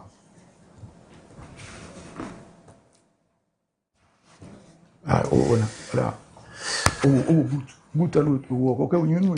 Challenge you my. What? Scam ya bro.